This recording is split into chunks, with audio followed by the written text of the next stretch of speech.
থেকে কিয়ামতের দিন নেবো ওইভাবে ছাড়ে দিয়ে চলে আসছি। যখন না করছি তারও 2 মাস পরে আমারে পাঠাইছে, বেতন নিব না করার পরে 2 মাস পরে আমারে পাঠাইছে বাংলাদেশে। আমার এই কথাটা বলছে অমুক ছেলের সাথে, হয়তো বা অমুক ছেলে আমার সাথে জোর করে শরীরে হাত দিয়েছে, এটাও বলতে পারিনি। মা যদি সব থেকে ভালো বন্ধু হয়, মায়ের কাছে কিন্তু এই কথাগুলো বলা যায়। তারপরের থেকে আমি ওখান থেকে মনে করেন যে এতটা রং হয়ে গেলাম বাবা মার চোখে, যে মনে হয় আমরা দুজনই কোনো বুদ্ধি করে এটা করছি। আমার আম্মারে খাইতে নিতে আমি যখন মানে মুডটা ভালো থাকতো, ইয়া কি ফাজলামো করতো, হাসতো, আমি আম্মারে বলতাম যে আম্মা আসলে আমার সাথে কোনো কিছু হয়নি। ওই কথাটা বললে আমার আম্মা জানি কালো হয়ে যাইতো, তার মুখটা অন্ধকার করে ফেলতো। আমার আপা, বড় আপা আমার জুতা দিয়ে পিটাইতো প্রায় সময় ওই কথাটা উঠাইলে, যেহেতু আমি চাইতেছি তাদের কাছে সলিড হতে যে আমি আসলে কিছু করিনি। কিছু গল্প অবিশ্বাস্য হলেও সত্য। ঠিক আছে, সমস্যা নাই। কোথায় থাকছেন আপনি এখন? বর্তমানে আমি যাযাবর, আমার কোনো জায়গা নাই ভাই। আমি সবার আগে আপনাকে একটা সালাম দিতে চাই। আসসালামু আলাইকুম। ওয়ালাইকুম আসসালাম ওয়া রাহমাতুল্লাহ। আপনি লিসেনারদের জন্য আসসালামু আলাইকুম। যাযাবর বলতে মানে আপনি আমাকে একটু বলেন, কালকে আপনি কোথায় ছিলেন? এর আগে সৌদিতে ছিলাম। কালকে কোথায় ছিলেন? গতকাল ছিলাম আমার মতোই, যে ভিকটিম খালা ছিল ওখানে, ওনার বাড়ি আছে এখানে আপনার এই কেরানীগঞ্জে। আচ্ছা, তো ওনার সাথে মানে আপনি এই অনুষ্ঠান শেষে কোথায় গিয়ে থাকবেন সেটার কোনো নিশ্চয়তা নাই? না। আচ্ছা, ঠিক আছে। এবং রাত্রে যাওয়ার মতো ওখানে কোনো মানে রাত্রে ওনার কাছে যাওয়া যাবে না। আপনার তো একটা মেয়ে সাথে করে নিয়ে এসেছেন, আমি দেখলাম যে মেয়ের বয়স কত? দেখেন, মেয়ে নিয়ে আমি বেশি অসহায় আছি। মেয়ের বয়স কত? মেয়ের বয়স 14 বছর। এই 3-4 মাস চলতেছে। ও 2004 সালের 1 তারিখ হয়েছে, জানুয়ারির। চলেন আমরা পুরো গল্পটা একটু শুনি আপনার মুখ থেকে, তারপরে বুঝতে পারবো যে আসলে ঘটনাগুলো কি ঘটেছে। ছোটবেলা থেকে যেখান থেকে বলতে ইচ্ছে করে আপনার। জি ভাই, আমি ছোটবেলা থেকে জাস্ট আমার বুদ্ধি যেখান থেকে হয়েছে, আমি যতটুকু স্মরণ আছে আমার, আমি মোটামুটি ভালো ফ্যামিলির মেয়ে। আমার আব্বা যুদ্ধের আগে নাকি ইন্টার পাস করছেন, কিন্তু লেখাপড়া থাকলে কি হবে, ওনার জ্ঞান সঠিক ছিল না বা আজও নেই। আর আমার বিয়ের পর নাকি বাচ্চা হইতো না, তার সন্তান ছিল না বলে গ্রামের মানুষ, ধরেন যারা দোকানপাট করতো বা ব্যবসা বাণিজ্যের কাজে যাইতো, তার ওয়াইফরা এসে আমার আম্মারে বলতো যে তুই এখন বাহিরে বের হোস না, তোরে দেখলে হয়তো সাত নষ্ট হবে, এরকম একটা গ্রামের ভাষায় বলতো। আমার আম্মা অনেক কান্দাকাটি করতো। এরপরে আমার বড় আপা হয়। আমার আম্মার বিয়ের 9 বছর নাকি 11 বছর পরে আমার বড় আপা হয়েছিল। তারপরে আমি আমার আব্বা হয়তো এত বছর পরে সন্তান হলো, যে একটা আগ্রহ বা একটা এই সন্তান মানুষ করার মতো তার আল্লাহ পাক অনেক ধন সম্পত্তি ছিল। আমার দাদার দেওয়া সম্পত্তি তার 16-17 বিঘা সম্পত্তি ছিল। আমার বাবার। তার মানে ঘরে বসে মোটামুটি ঘরে বসে খেতেন বলতে ঘরে থাকতেনই না উনি, ঠিক মতো ঘরেই থাকতেন না, বাইরে ঘোরাফেরা করতেন এবং কোথায় কোথায় ঋণ দেনা করে এসে জমি বিক্রি করে সেই ঋণগুলা পরিশোধ করতেন। মানে এটার জন্য হয়তো আমার আম্মার মেজাজ সব সময় খিটখিটে থাকতো। আর আমরা যখন ছোট ছিলাম দেখছি আমার আম্মা সব সময় প্রায় আমার আব্বা মারধর করলেই নানার বাড়িতে চলে যাইতো, কিন্তু আমার নানা সব সময় বুঝায় পাঠাইতো যে মা এক সময় আল্লাহ তোর সুখ দেব, এই কথা বলে বলে আমার পাঠাইতো। আর আমি প্রায় নানার বাড়িতেই বেশি মানুষ ছোটবেলা থেকেই। আমার নানা প্রায় সময় আর কি, আমার পর আমার ছোট একটা ভাই হয়, ওই ভাইটা হওয়ার 2 বছর পরে আমার যখন 4 বছর বয়স, আমার স্মরণ আছে একটু একটু যে আমার ছোট যেটা সেটা আরেকটা যখন হলো আমার 4 বছর বয়সে, তখন 2 বছর পর আর কি আমরা ভাই বোন সবাই হয়েছি। তো আমার ছোট যেটা সেটা মারা গেল, অনেক অসুস্থ, তখন আমার আব্বা হাজতে। বাট আমি মিথ্যা কথা বলতে চাই না, আমি এখানে উন্মুক্ত ভাবে বলতে আসছি আমার আব্বা চুরি ডাকাতির সাথেও জড়িত ছিল। এই কাজগুলো আমি নিজে দেখছি যে আমার আব্বা এই ধরনের অন্যায় কাজ করছে এবং আমরা শাসন করছি। তখন যতটা ছোট ছিলাম ওটা বলার মতন ছিল না, হয়তো আমার আম্মা কতটুকু হেল্প করছে না করছে বা কত কি করছে তা এটা বলতে পারবো না। তবে যখন জেলে ছিল, আমার ভাইটা যখন মারা গেল, তখন আমার আব্বা জেলে দেখতে পায় নাই এবং আমার আম্মা দেখতে যাইতো আমার সাথে করে নিয়ে। আমার মনে পড়ে আমার আম্মার মেজাজ এতটা মানে খিটখিটেই থাকতো, কোনো কথা বলা বা আমরা একটা বায়না তো ধরতেই পারতাম না। সব সময় মানে মায়ের সাথে কৃষি কাজ করতে হতো বা মা বাড়িতে থাকলে আমরা 2 বোন, বিশেষ করে আমার বড় বোন আমি, মাঠে ঘাটে কাজ করা লাগতো সব সময়, কাজের লোক ছেলেদের সাথে সব সময় কাজের লোক আমাদের বাড়িতে থাকতো। এই 3 মাস বা 5 মাসের বা 1 বছরের এরকম 3টা-4টা করে কাজের লোক আমাদের বাড়িতে থাকতো। আমার আম্মা আর কি বুঝাই দিত এটা এইভাবে। ছোটবেলা থেকেই একবারে সংসারটা মনে করেন যে একটা ছেলে যেরকম বোঝা নেই, ঠিক আমার বড় আপার বিয়ে হয়ে গেছিল 13 বছর বয়স থেকে, কিন্তু আমি 11 বছর বয়সে আমি একা হয়ে গেছিলাম। আমার ছোট ভাই যেটা মারা গেল, এরপরে আমি সংসার চালানো, মনে করেন মাঠে ঘাটে ধান ক্ষেত এমন এই যে বালতিতে করে পানি নিয়ে যে খেতে দেওয়া লাগে, আমাদের ভিটামিটিতে যে মরিচের গাছ অথবা বেগুনের গাছ লাগাইতো, এটাই আম্মু বলতো স্কুল থেকে আসে একটু রেস্ট হয়তো বা খেলাধুলা করতাম। তখন তো ছোটবেলা ছিল, বুদ্ধি ছিল না তেমন, খেলাধুলায় বেশি একটা মন ছিল। আম্মা এটা দেখতে পারতো না, লাঠি দিয়ে পিটায় সবসময় নিয়ে আসতো, আর সবসময় মারধর। মানে ওই সময়টা একটা মেজাজ থাকে অন্যরকম, ওই সময়ের মেজাজটা যেরকম করবো সেরকমই কিন্তু আমরা মানুষগুলো হতে পারতাম। হয়তোবা আব্বা হেল্প করতে পারে নাই, আমার ব্রেনও সেরকম ছিল না যতটা আমরা চালাইতে পারি।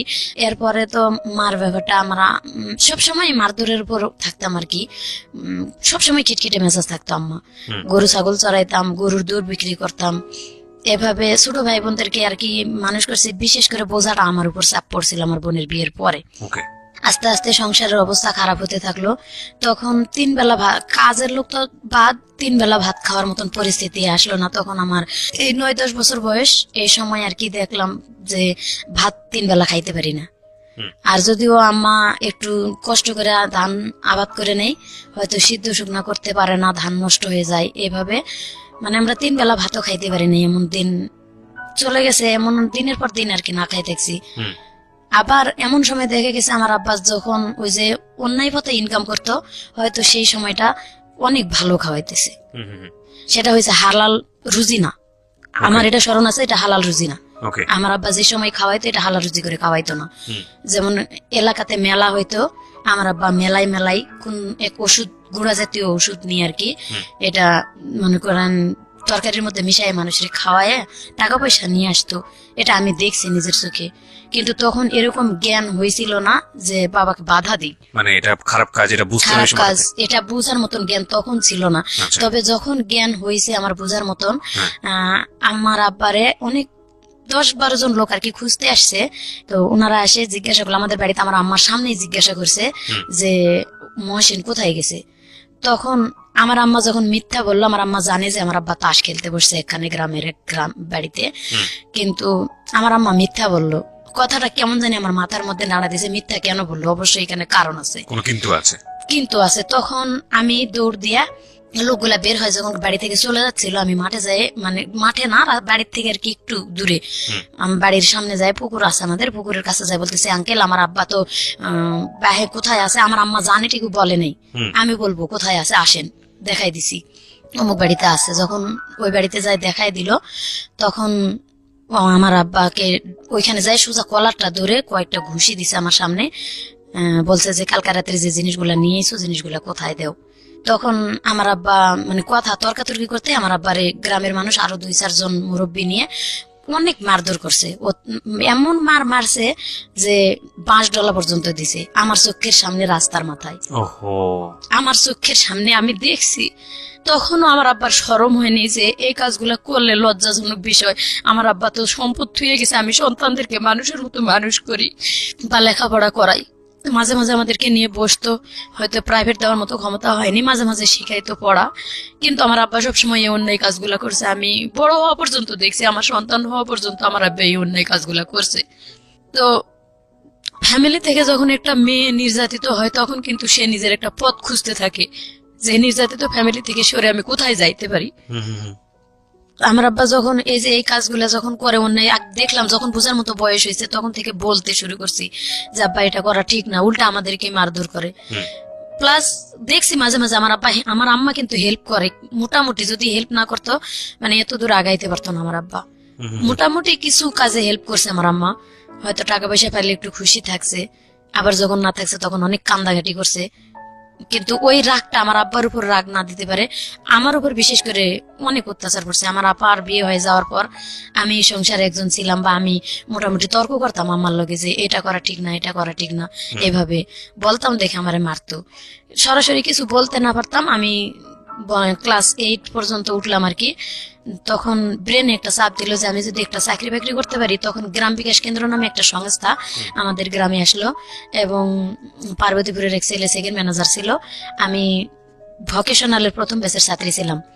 বাংলাদেশে ভকেশনাল আপনার 96 সালে 97 সালে আর কি চালু হয়। আমি ভোকেশনালে ক্লাস 8 যখন পরীক্ষা দেব তখনই আমার টেলারিং কোর্সে আমার আম্মা ভর্তি করে দিয়েছিল। আমি সবসময় আমারে বলতাম যে আমি মানুষের বাড়িতে কাজ করে খাবো, তা বাড়িতে থাকবো না। প্রায় বাড়ি থেকে বের হয়ে চলে যাইতাম। যাই আমাদের ওখানে বিরামপুর একটা শহর আছে, শহরে আর কি মানুষের বাড়িতে আমি এমনি হোটেলে যাই, বসে বলতাম যে আমার যদি কেউ কাজ করে নেন আমি কাজ করে খাবো। এভাবে 3 দিন 4 দিন 5 দিনও মানুষের বাড়িতে কাজও করছি, মরিচ বাটা থেকে শুরু করে যা লাগে মশলা বাটা এভাবে কাজ করেও খাইছি। তো আমার আব্বা আবার খোঁজ পায় যায় নিয়ে আসছে মারধর করে ওখান থেকে, তুই লেখাপড়া করবি, তুই মানুষের বাড়িতে কাজ করবি কেন। ওকে, পরে এভাবে চলে গেছি। যাওয়ার পরে ক্লাস 8 পাশ করেই যখন ক্লাস 8-এ পড়াকালীনই ওই গ্রাম বিকাশের সংস্থার খবর পাইলাম যে আমি স্কুল বাদ দিয়ে এটা ভোকেশনালে ওখানে টেলারিং শুধু কাজ চলতো আগের বেসে। তো 96 আমি ওখানে ভর্তি হলাম, টেলারিং কাজ শিখলাম 1 বছরের কোর্সে। আলহামদুলিল্লাহ কাজ শিখে আপনি তখন গেছিলাম। কোন ক্লাসে পড়েন? আমি তখন ক্লাস 8-এ পড়ি। ক্লাস 8 এ পড়েন। ওকে, 8-এ পরীক্ষা দিলাম না, 8-এ পরীক্ষা না দিয়ে ওখানে আমার আম্মা ভর্তি করে দিয়ে আর কি আমাকে কাজ শিখালো। আমি খুব আগ্রহী ছিলাম কাজ শেখার জন্য। পরে ওখানে ভর্তি করে কাজ শিখালো। কাজ শিখার পাশাপাশি এদিকে আমি হাট করি, বাজার করি। হাট বাজার করে যতক্ষণে নিয়ে আসি ততক্ষণে কিন্তু আমার ভাইদেরকে খাওয়ানো হয়। আমি গাছে উঠে আম পাড়ি এবং মুরগির ডিম বিক্রি করে, গরুর দুধ বিক্রি করে ভাই বোনদের জন্য বাজার করে নিয়ে আসতাম সেই সময়টা তো। এবং আমার নানার বাড়িতে যাইতাম, নানার বাড়ি থেকে মাথায় করে চাল ডাল 1 মণ অথবা 25 কেজি ওজনের জিনিস আমি মাথাত করে নিয়ে আসতাম। আনতে আনতে রাস্তার মাথায় বা গ্রামের যে কোনো একটা আইল পার হতে পারতাম না, ফালাই দিয়ে বোঝা নিয়ে বসে থাকতাম। আবার কতক্ষণে কেউ আসলে বলতাম আমার একটু এটা উঠাই দেন। এইভাবে আমাদের ক্ষেত জমি থাকতেও এত কষ্ট করে নানির বাড়ি থেকে চাল ডয়ে আনে আমার ভাই বোনদেরকে খাওয়ায় মানুষ করতে হয়েছে বা দিতে হয়েছে অভাব অনটনের কারণে। তারপরেও কাজ শিখলাম। কাজ শিখার পরে ওখানেই আবার আমার স্যারেরা বললো যে তোর মাথার ব্রেন অনেক ভালো, তো এবার নতুন একটা কোর্স আসতেছে, এটা হচ্ছে ভোকেশনাল লেখাপড়া করলে ভালো চাকরি হবে এবং এখানে ইন্টার পাস মেয়েরাও আসে ভর্তি হয়। ম্যাট্রিক পাস করলে এখান থেকে অনেক ভালো একটা পজিশনে যাইতে পারবা। আমার আম্মাকে যাই বললাম যে আম্মা স্যারেরা তো এরকম করে বলছে যে এখানে ভোকেশনালে ভর্তি হলে নাকি সার্টিফিকেটের অনেক মূল্য। তো আম্মু বলতেছে যে ঠিক আছে তুমি তো এইটা পরীক্ষা দিলা না। আমি আবার স্যারদের কাছে গেলাম এইটা সার্টিফিকেট নিতে, আমার সার্টিফিকেট দিল না, যার কারণে আমার আপার নামে সার্টিফিকেট উঠাই দিল মাজেদা নামে। ওই আমার আপার নামে সার্টিফিকেট নিয়ে এসে আবার ভর্তি হলাম সেখানে। তো আমি স্যারদের সাথে পরামর্শ করলাম যে এটা যে আমার আপার নামে সমস্যা হবে না, বলছে না কোনো সমস্যা হবে না, তুমি করো। তো ওখানে লেখাপড়া করতে থাকলাম। লেখাপড়া করতে করতে আমাদের গ্রামে একটা সংস্থা নিয়ে আসলাম, গ্রাম বিকাশ কেন্দ্র। ওই গ্রাম বিকাশ কেন্দ্রের যিনি সেকেন্ড অফিসার ছিল উনি আবার জীবন বীমাতে যায় চাকরি নিল। তা আমি গ্রামে একটা সমিতি বানালাম, 5 টাকা করে সবাই সঞ্চয় দিত 7 দিনে, এবং যারা 3 মাস সঞ্চয় চালাবে ঠিক মতো তাদেরকে একটা করে ঋণ দেওয়া হবে আর কি এনজিও থেকে, তাদের গ্রামের উন্নয়নের জন্য। তো এটা ভর্তি হয়ে অনেকে টাকা উঠাইলো আর আমি উঠাইলাম না। আমি মানে লেখাপড়া এদিকে চালাচ্ছি, 7 দিন পর পর সঞ্চয় আমার নামে একটা জমা দিচ্ছি। এভাবে দিতে দিতে উনি বললো কি যে তুমি মোটামুটি মাথার ব্রেন আছে, তুমি কি চাকরি করবা? আমি জীবন বীমাতে জয়েন করতেছি বিকাশ থেকে বের হয়ে। তো আমি বললাম যে ঠিক আছে, চাকরি যদি করতে পারি আলহামদুলিল্লাহ, আমি চাকরি করতে চাই, কিছু একটা করতে চাই এই ফ্যামিলিটার থেকে বের হয়। তখন বললো কি যে তোমাকে ইন্টারভিউ দিতে যেতে হবে জীবন বীমা ভবন রংপুরে। তো আমি মানে আমার আম্মাকে না বলেই চলে গেছিলাম, বললে তো যাইতে দিবে না আমি জানি। মানে আমার ব্রেনে কাজ করতেছিল যে আমি একটা চাকরি হলে আসে সুসংবাদ দেবো যে আমার চাকরি হয়েছে। তো আমি ইন্টারভিউ দিতে চলে গেছিলাম এবং যার সাথে চলে গেছিলাম উনি হয়তো বা আমাকে লাইক করতো। আমার কাছে গুলো বলছিল যে ও লেখাপড়া যত করতে চাইছি আপনারা করান, আমি লেখাপড়া করাবো, বা আমি হয়তো একসময় বিয়ে শাদী করবো। এটা আমাকে বলে নাই, আমার আম্মারে বলতেছিল হয়তো। তো আমারে বলছে তুমি যদি চাকরি করো আমি তোমার একটা চাকরি দেবো সেখানে, এবং ওখান থেকে তুমি রংপুর টেকনিক্যাল কলেজে লেখাপড়া করতে পারবা এখানে এসএসসি পরীক্ষা দেওয়ার পরে। তো আমি গেলাম ইন্টারভিউ দিতে ওনার খালাতো বোনের বাসায়, আমার রাখে ইন্টারভিউ দেওয়ালো, পরীক্ষা দেওয়ালো। পরীক্ষা দিয়ে আমি ওখান থেকে মানে পাস হয়েছি, রেজাল্ট ভালো দিছে যে এখান থেকে তুমি চাকরি করতে পারবা, তোমার মাঠকর্মী হিসেবে তোমার চাকরি দেওয়া হবে। স্যালারি হয়তো প্রথম অবস্থায় 3000 আসবে, তুমি যদি ভালো কাস্টমার জোগাড় করতে পারো মানে বেনিফিট বাড়তে থাকবে তোমার। প্রিয়, আমরা ফিরে যাচ্ছি আমাদের অতিথির গল্পে। জি, এভাবে ওখান থেকে চলে আসলাম। 3 দিন পরে বাড়িতে আসলাম। আমি বাড়িতে আমার আম্মা ঢুকতে দিবে না। কেন ঢুকতে দেবে না? মানে আমি কেন গেলাম না বলে কেন গেলাম, হয়তো খারাপ কিছু করতে চলে গেছি। আচ্ছা আচ্ছা। এমন তখন কি আপনি ক্লাস 8 আমি ক্লাস 8 এর শেষের দিকে। আচ্ছা। এমন মারছে আমার, অনেক মারছে আমার মা। ওই সময়টাতে এমন মারছে যে আমি উঠতে পারতেছি না বিছানা থেকে।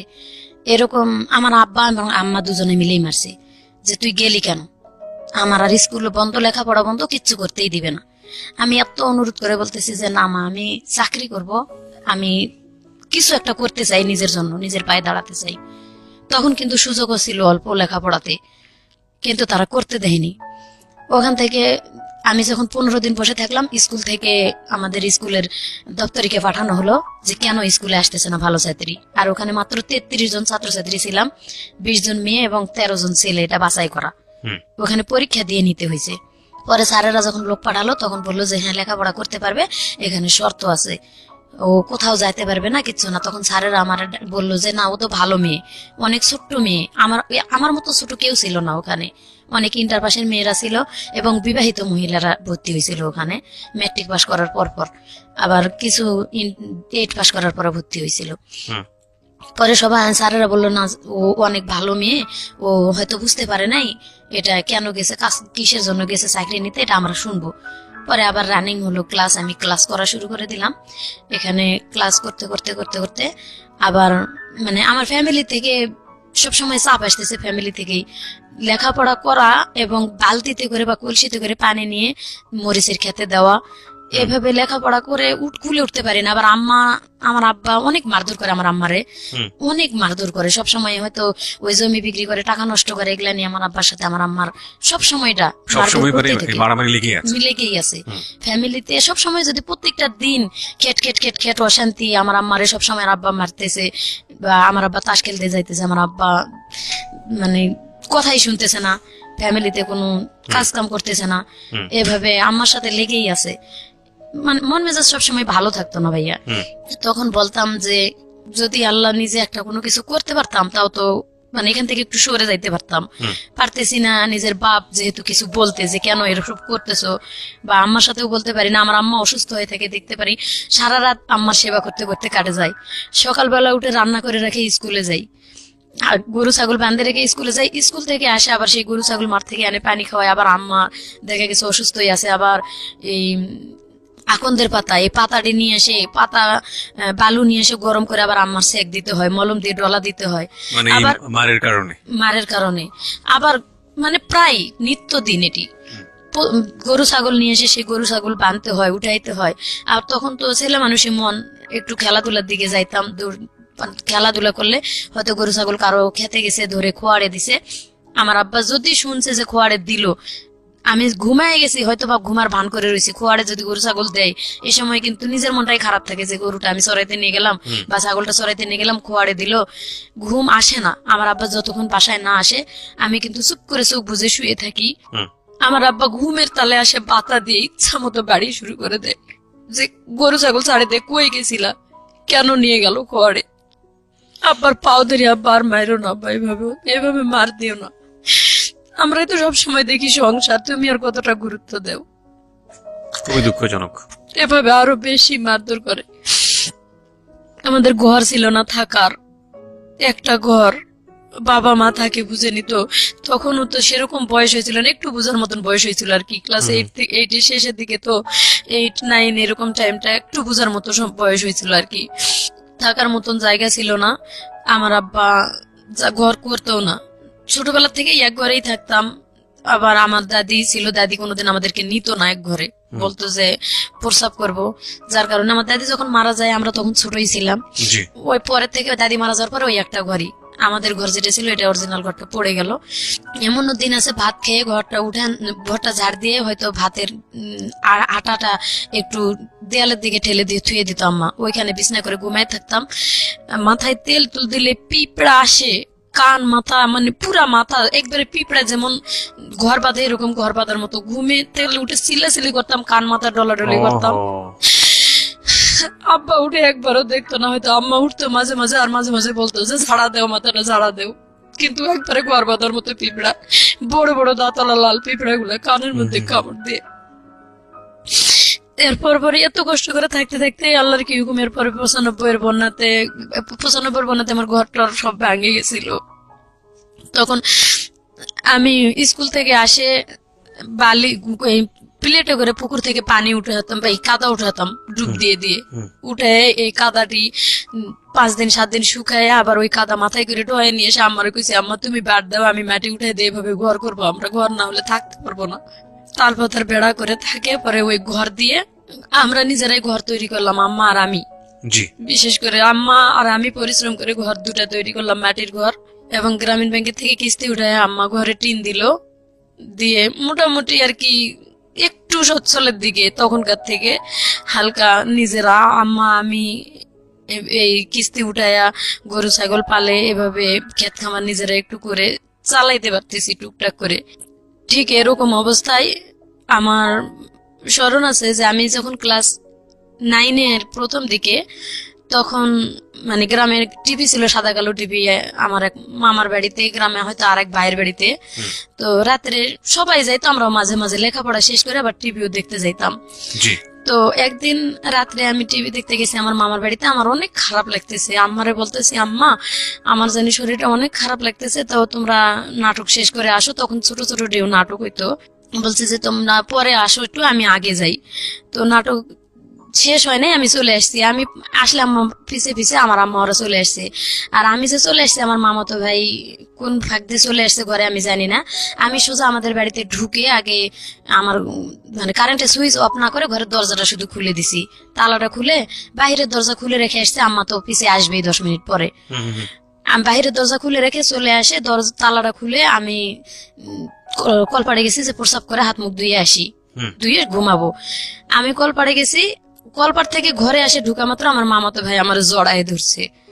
যখন ও আমারে জড়ায় ধরছে আমি চিনতে পারি নাই কি, আমি চিৎকার যে জোরে দেবো এরকম পারি না, তার কারণে এটা গ্রাম মান সম্মান যাবে। আমি বলতেছি যে কে তুই সর, আমার কাছ থেকে সরে যা। ওর সাথে শক্তি দিতে পারতেছি না, তবে মানে এত জোরাজোরি করতেছে, খামসাগামি কিছু করতেছে। আমি ওরা ধাক্কা দিয়ে চৌকির উপরে, আমাদের ঘরে চৌকি ছিল, চৌকিতে ফালাই দিতেছি, ও আবার উল্টা আমারে ধাক্কা ফালাই দিতেছে। এভাবে কুস্তা কুস্তি অনেকক্ষণ আমি প্লিজ হাত পাও ধরতেছি, অনুরোধ করতেছি ভাই তুই কে, তুই সর। পরে ওর কণ্ঠটা বুঝতে পারছি আমি যে ও আমার মামাতো ভাই। তো আমি ওরা বলতেছি তুই আমার এখানে কেন আসছিস ভাই, তুই সর ভাই। যখন শুনে না তখন অনেক খারাপ ভাষা, গ্রামের খারাপ ভাষা তো জানেনি কি কি খারাপ ভাষা করে বলতে হয়, একবার এইভাবে বলতেছি, এরপরও শুনে না। তার মধ্যে আল্লাহর হুকুম আমার আব্বা আম্মা চলে আসছে। আমি ঘাইমা ভাই, একবারে জ্বর জ্বর করে আমার শরীর দিয়ে ঘাম পড়তেছে। আমার আব্বা আম্মা আসে বাড়িতে ঢুকছে, ঢুকার পরে ওর সাথে সাথে চোখের নিচে ঢুকে গেছে। ও যখন চোখের নিচে ঢুকে গেছে আমার আম্মা আসে সোজা ঘরে ঢুকছে, আমার আব্বা আসে বাইরে খিল লাগাই দিয়ে টেবিল পড়ে গেছে। তো আমার আব্বা যখন টেবিল পড়ে গেছে তখন ওই আমার আম্মা ঘরের দরজার পাশে দাঁড়িয়ে আছে, আর আমি কাঁপতেছি, আমার যে আম্মা ডাকতেছে ঘরে বাতি দিস নিকা, বাতি দিস নিকা। আমি ভাই আমার কণ্ঠ বের হইতেছে না যে আমি কথা বলবো, এরকম মানে এতটা আতঙ্ক হয়ে গেছি, এবং ভয় তো এক আছে, আবার ওর সাথে অনেকক্ষণ ধরে যুদ্ধ করতেছি, প্রায় 15-20 মিনিটের বেশি। আমার আম্মা সুইচ যখনই সুইচটা দিছে আর ওই দরজা একবারে মানে দরজা সোজা চৌকি নিচ দিয়ে এই মাথাতে ঢুকে এই মাথাতে বার হয়ে দৌড় দিছে। ও যখন বাহিরে দৌড় দিছে আমার আব্বা প্রসাব করা বাদ দিয়ে মনে হয় কে কে করে দৌড়াতে দৌড়াতে ও চলে গেছে। সোজা আসে আমার কয়েকটা ইচ্ছা মতো চড় গালে মুখে দিয়ে ওই অবস্থায় আমার আব্বা আম্মা দুইজনে আমার মারে সেন্সলেস বানায় ফেলাইছে।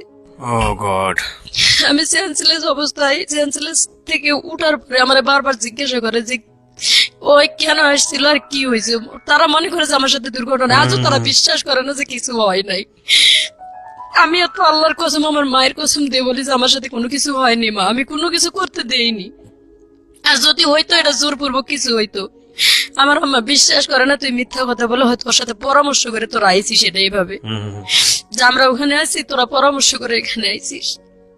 আল্লাহর কসম ভাই আমার সাথে ওর সাথে কোনোদিন এই ধরনের কথা বা ও কখনো আমার এই কথাটা বলেও নাই। ও আমার থেকে বয়সে ছোট ছিল, আর ও এরকম কিছু করবে আমিও কখনো পরিকল্পনা করিনি। তারপরে কি হলো? আমার আম্মার এটা বিশ্বাস করা উচিত ছিল, কিন্তু বিশ্বাস করেনি।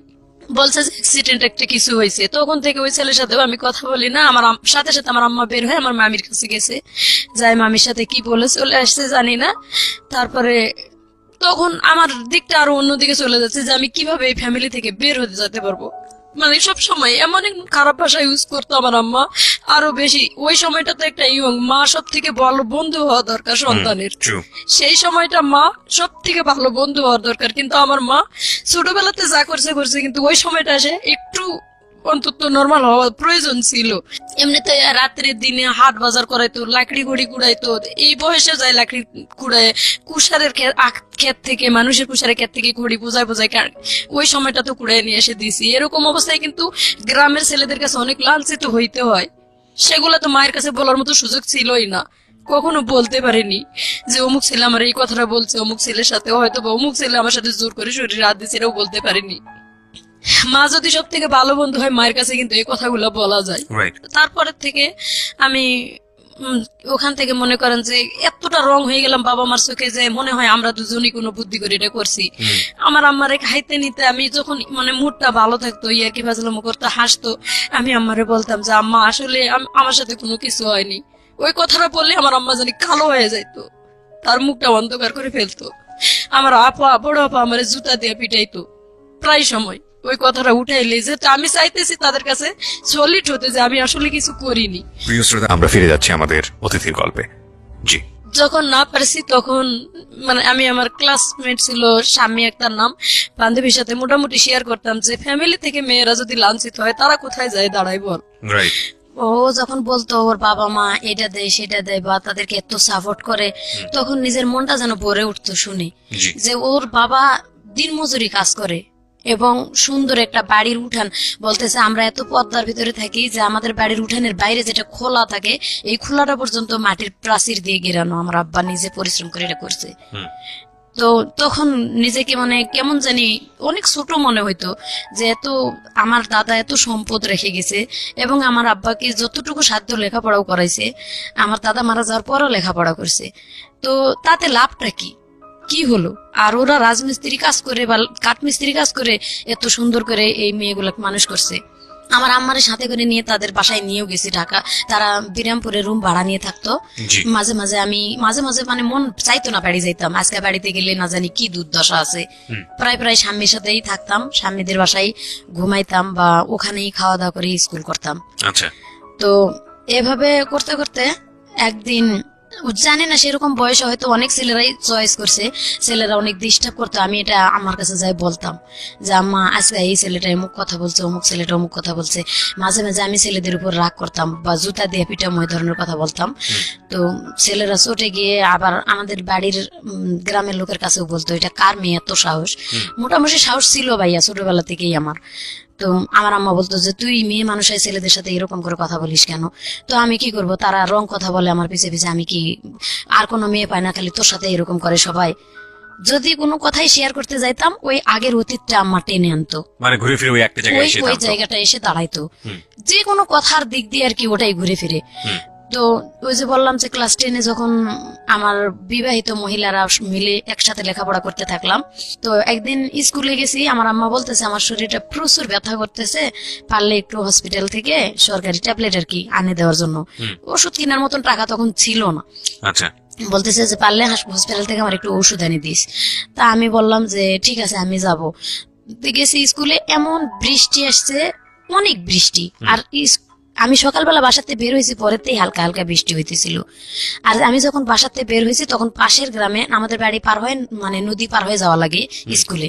তো আমি যখন নৌকা পার হয়ে গেছি তখন একটা ছেলে, ওই আমি আমার হাতে ছাতা আছে এবং ওই গ্রামের ছেলেটা, আমি এখন নাম বলতেছি, ছেলেটার নাম আলম ছিল, কিন্তু তখন আমি জানতাম না। ছেলেটা আমার সামনে এসে দাঁড়িয়ে বলতেছে যে, মোটামুটি হ্যান্ডসাম ছেলেটা ছিল, আসে বলতেছে আপু আপনার বাড়ি কোন জায়গা? তো আমি বললাম যে অমুক গ্রামে। আপনার আব্বার নাম কি, আপনার নাম কি? আমি একটু রাগ হলাম যে এমনি বৃষ্টি পড়তেছে আর আপনি এত কিছু জিজ্ঞাসা করার দরকারটা কি? আপনার গ্রামে আমার খালার বাড়ি অমুক, আমার খালা লাগে, যাই জিগায়। এভাবে বলে আমি তার সাথে আর কোনো কথা বলিনি, ছেলেটা আমার পিছিয়ে পিছিয়ে হাঁটতেছে, সামনে যাই রিক্সা পাইছি। তো রিক্সায় উঠছে, ছেলেটা বলতেছে আমি উঠবো, এক রিক্সায় গেলে সমস্যা কি? আমি কই না, আপনি রিক্সায় যাইতে পারবেন না।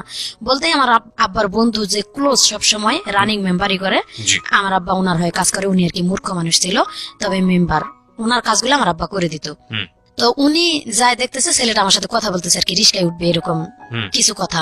তো আমি ওই ছেলেটারে ডাইরেক্ট বলে দিলাম যে না আপনি কেন রিক্সায় উঠবেন? তো চাচা আসছে, আমি বলছি চাচা আপনি উঠবেন নাকি, আসেন। আমার আব্বা যেহেতু বন্ধু আর সবসময় আমাদের বাড়িতে উঠা বসে, আমি ওনার মেয়ের মতো। বললাম চাচা আসেন, উঠেন, বসেন। তো চাচা আসে উঠলো আমার রিক্সায়। বসে চাচার সাথে আমি গেলাম স্কুলে যাই, সেদিন ক্লাস হলো না। তখন মানে সিনেমা হলে ছবি লাগাইছে আসামি বধূ।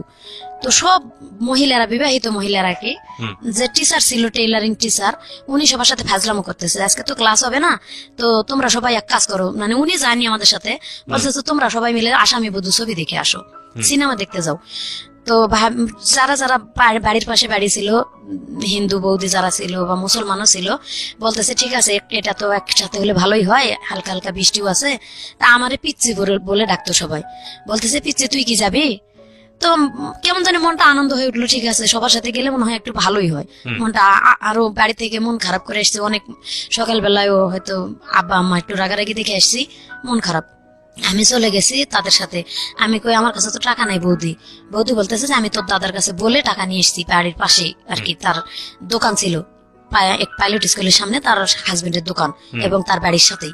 ওনার শাশুড়িকে বলে ওনার বাচ্চাকে রাখে, বললো যে আমার এখান থেকে সবাই যখন যাচ্ছে আমরা সবাই মিলে যাবো একসাথে।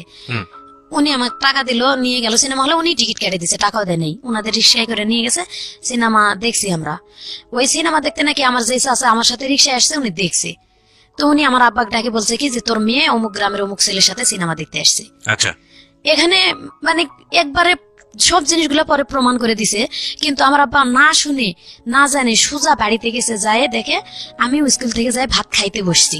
আমার আম্মা আমার জন্য বসে আসছিল, ভাত খাই নাই। আমিও, আম্মা বলতেছে স্কুল থেকে আসতে আজকে এত দেরি হলো কেন। আমি কথাটা মুখ দিয়ে বলবো যে সিনেমা হলে গিয়েছে, এই কথাটা বলার মতো সুযোগ পাইনি। আমার আব্বা বাড়িতে এসে ঢুকছে এবং উল্টা আমার আম্মা আবার প্রশ্ন করতেছে তোরে যে ওষুধ আনতে বলছিলাম তুই কি ওষুধ আনছিলি?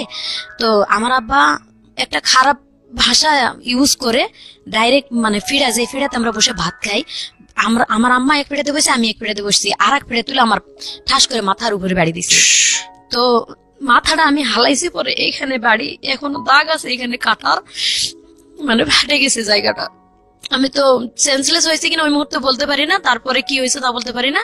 আমার আম্মা নাকি আমার উপরে পড়ছে, আমার আম্মারেও অনেক মারধর করছে।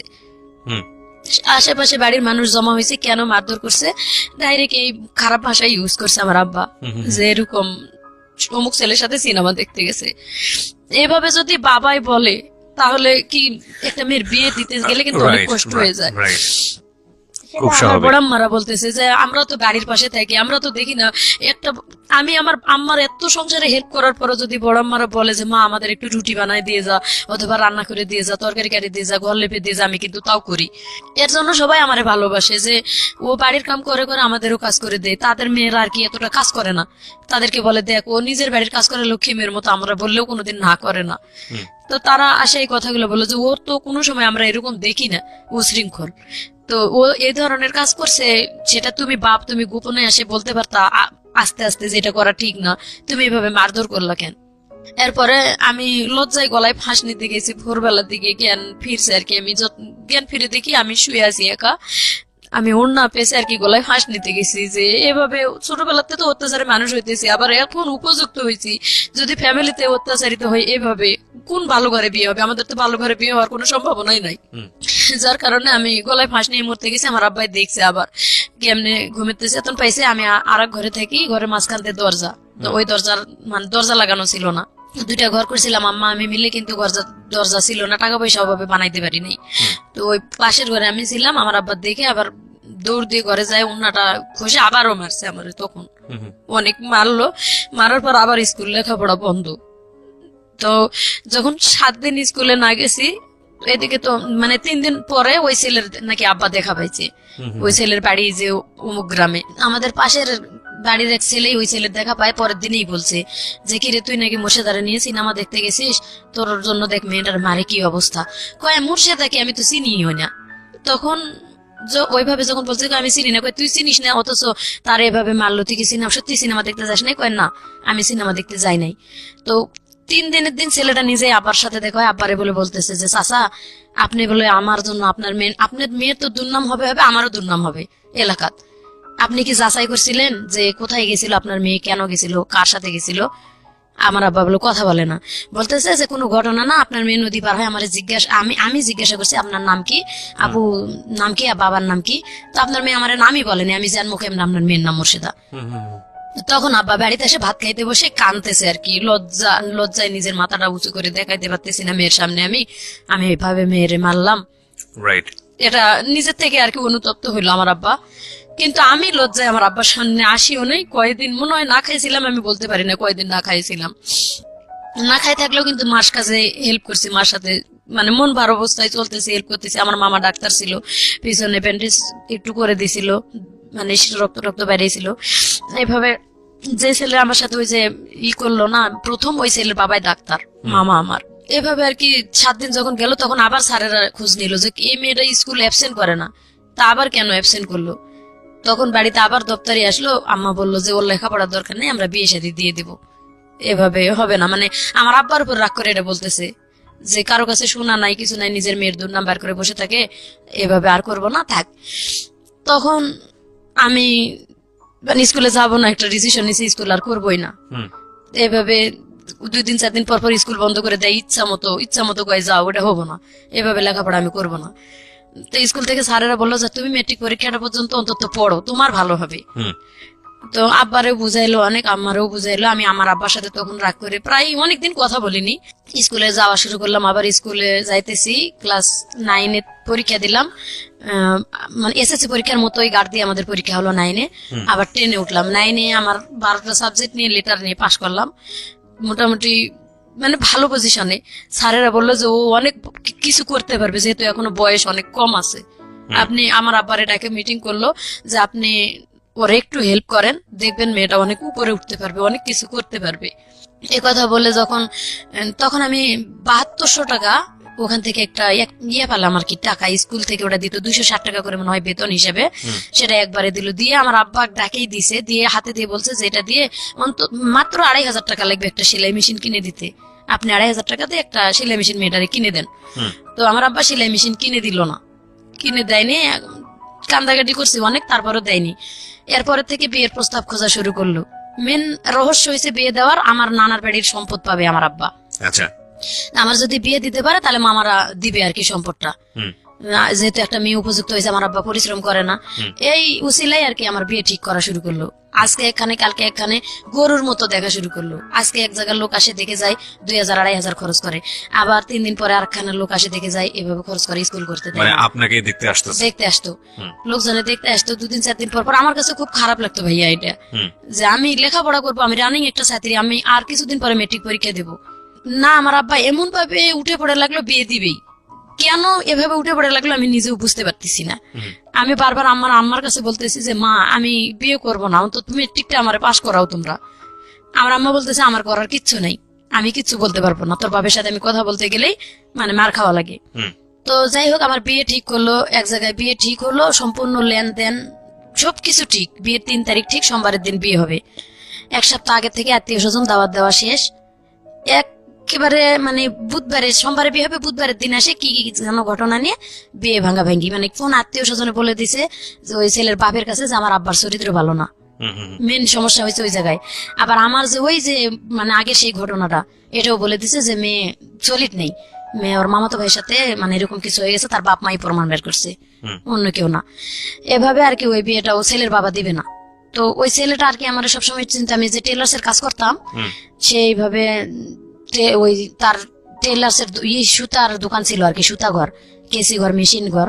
তো ওখান থেকে সবসময় সুতা কিনতাম। এই অনুতাপে ছেলেটার সাথে চেনা পরিচিত ছিল।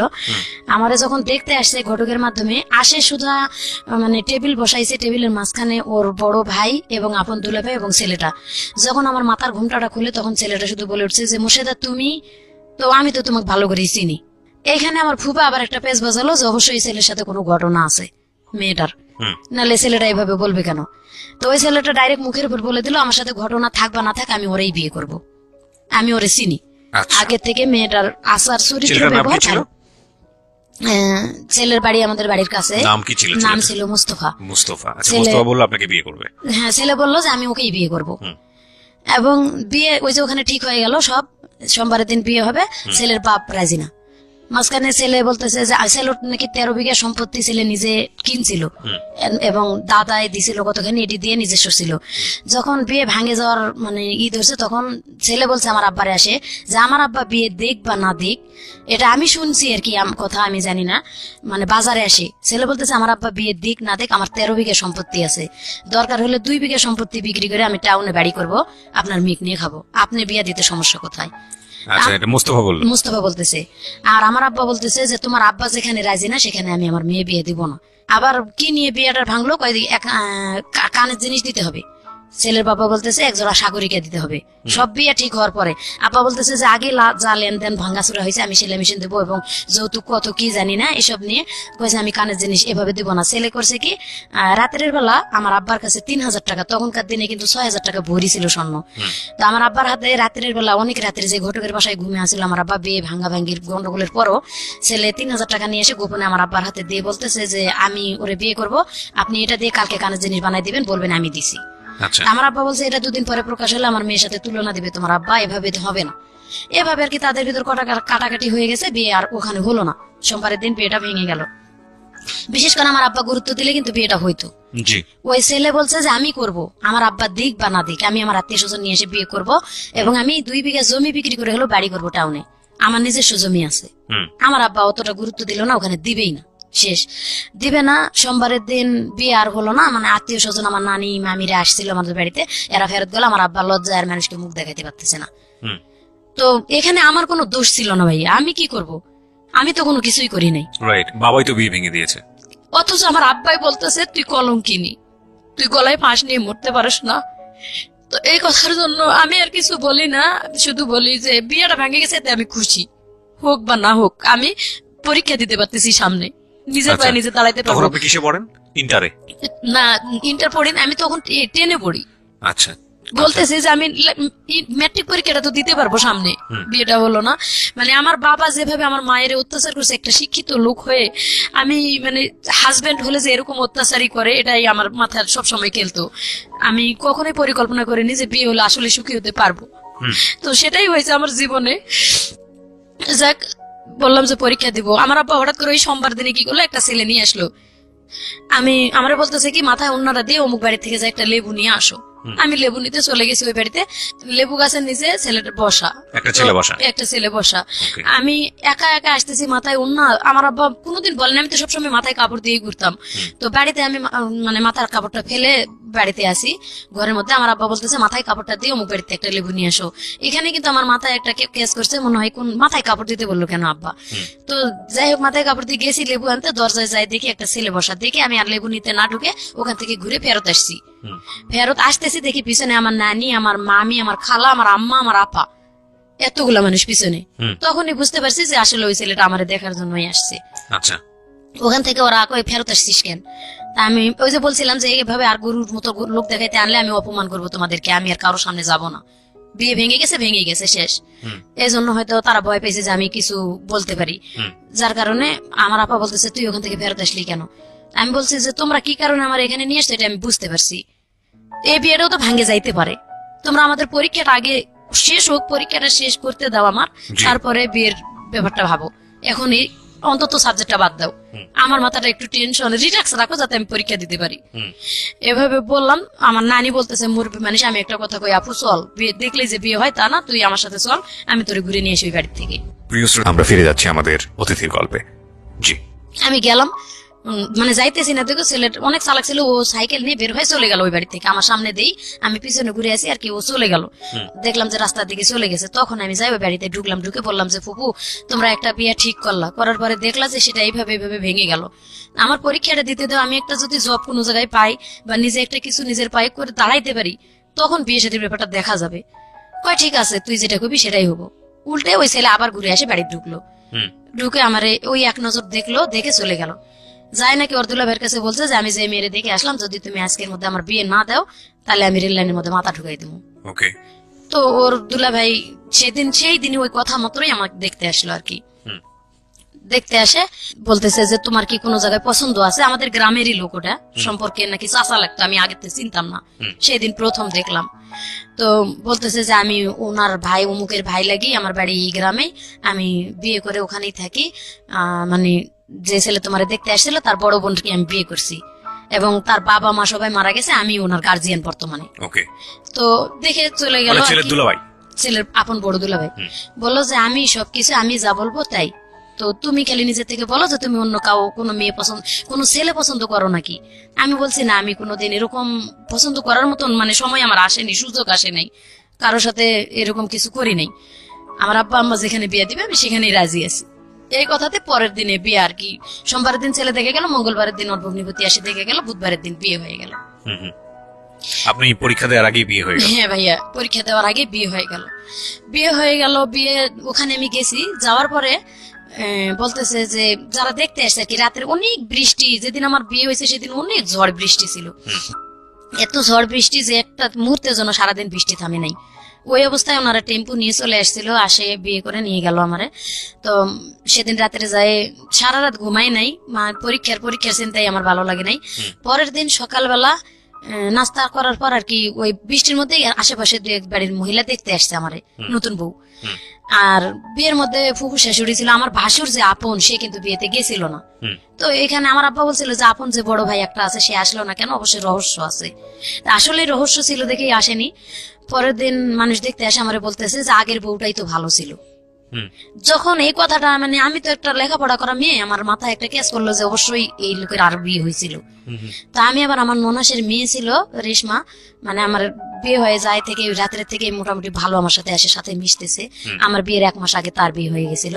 তো ডাকলাম, রেশমা শোনো। বলতেছে কি মামি? আমি বললাম যে মা, আমারে যে কথাটা জিজ্ঞাসা করলো, তো মানে তোমার যে বললো যে আগের বউটাই ভালো ছিল, এই কথাটা রহস্য তুমি আমারে বলো তো মা। এটা জানে তোমার কি লাভ? আর যে মানুষগুলো বললো যে আগের বউ ভালো ছিল, খালি ভালো দেখতেছে, এরা ভালো হলেই হবে।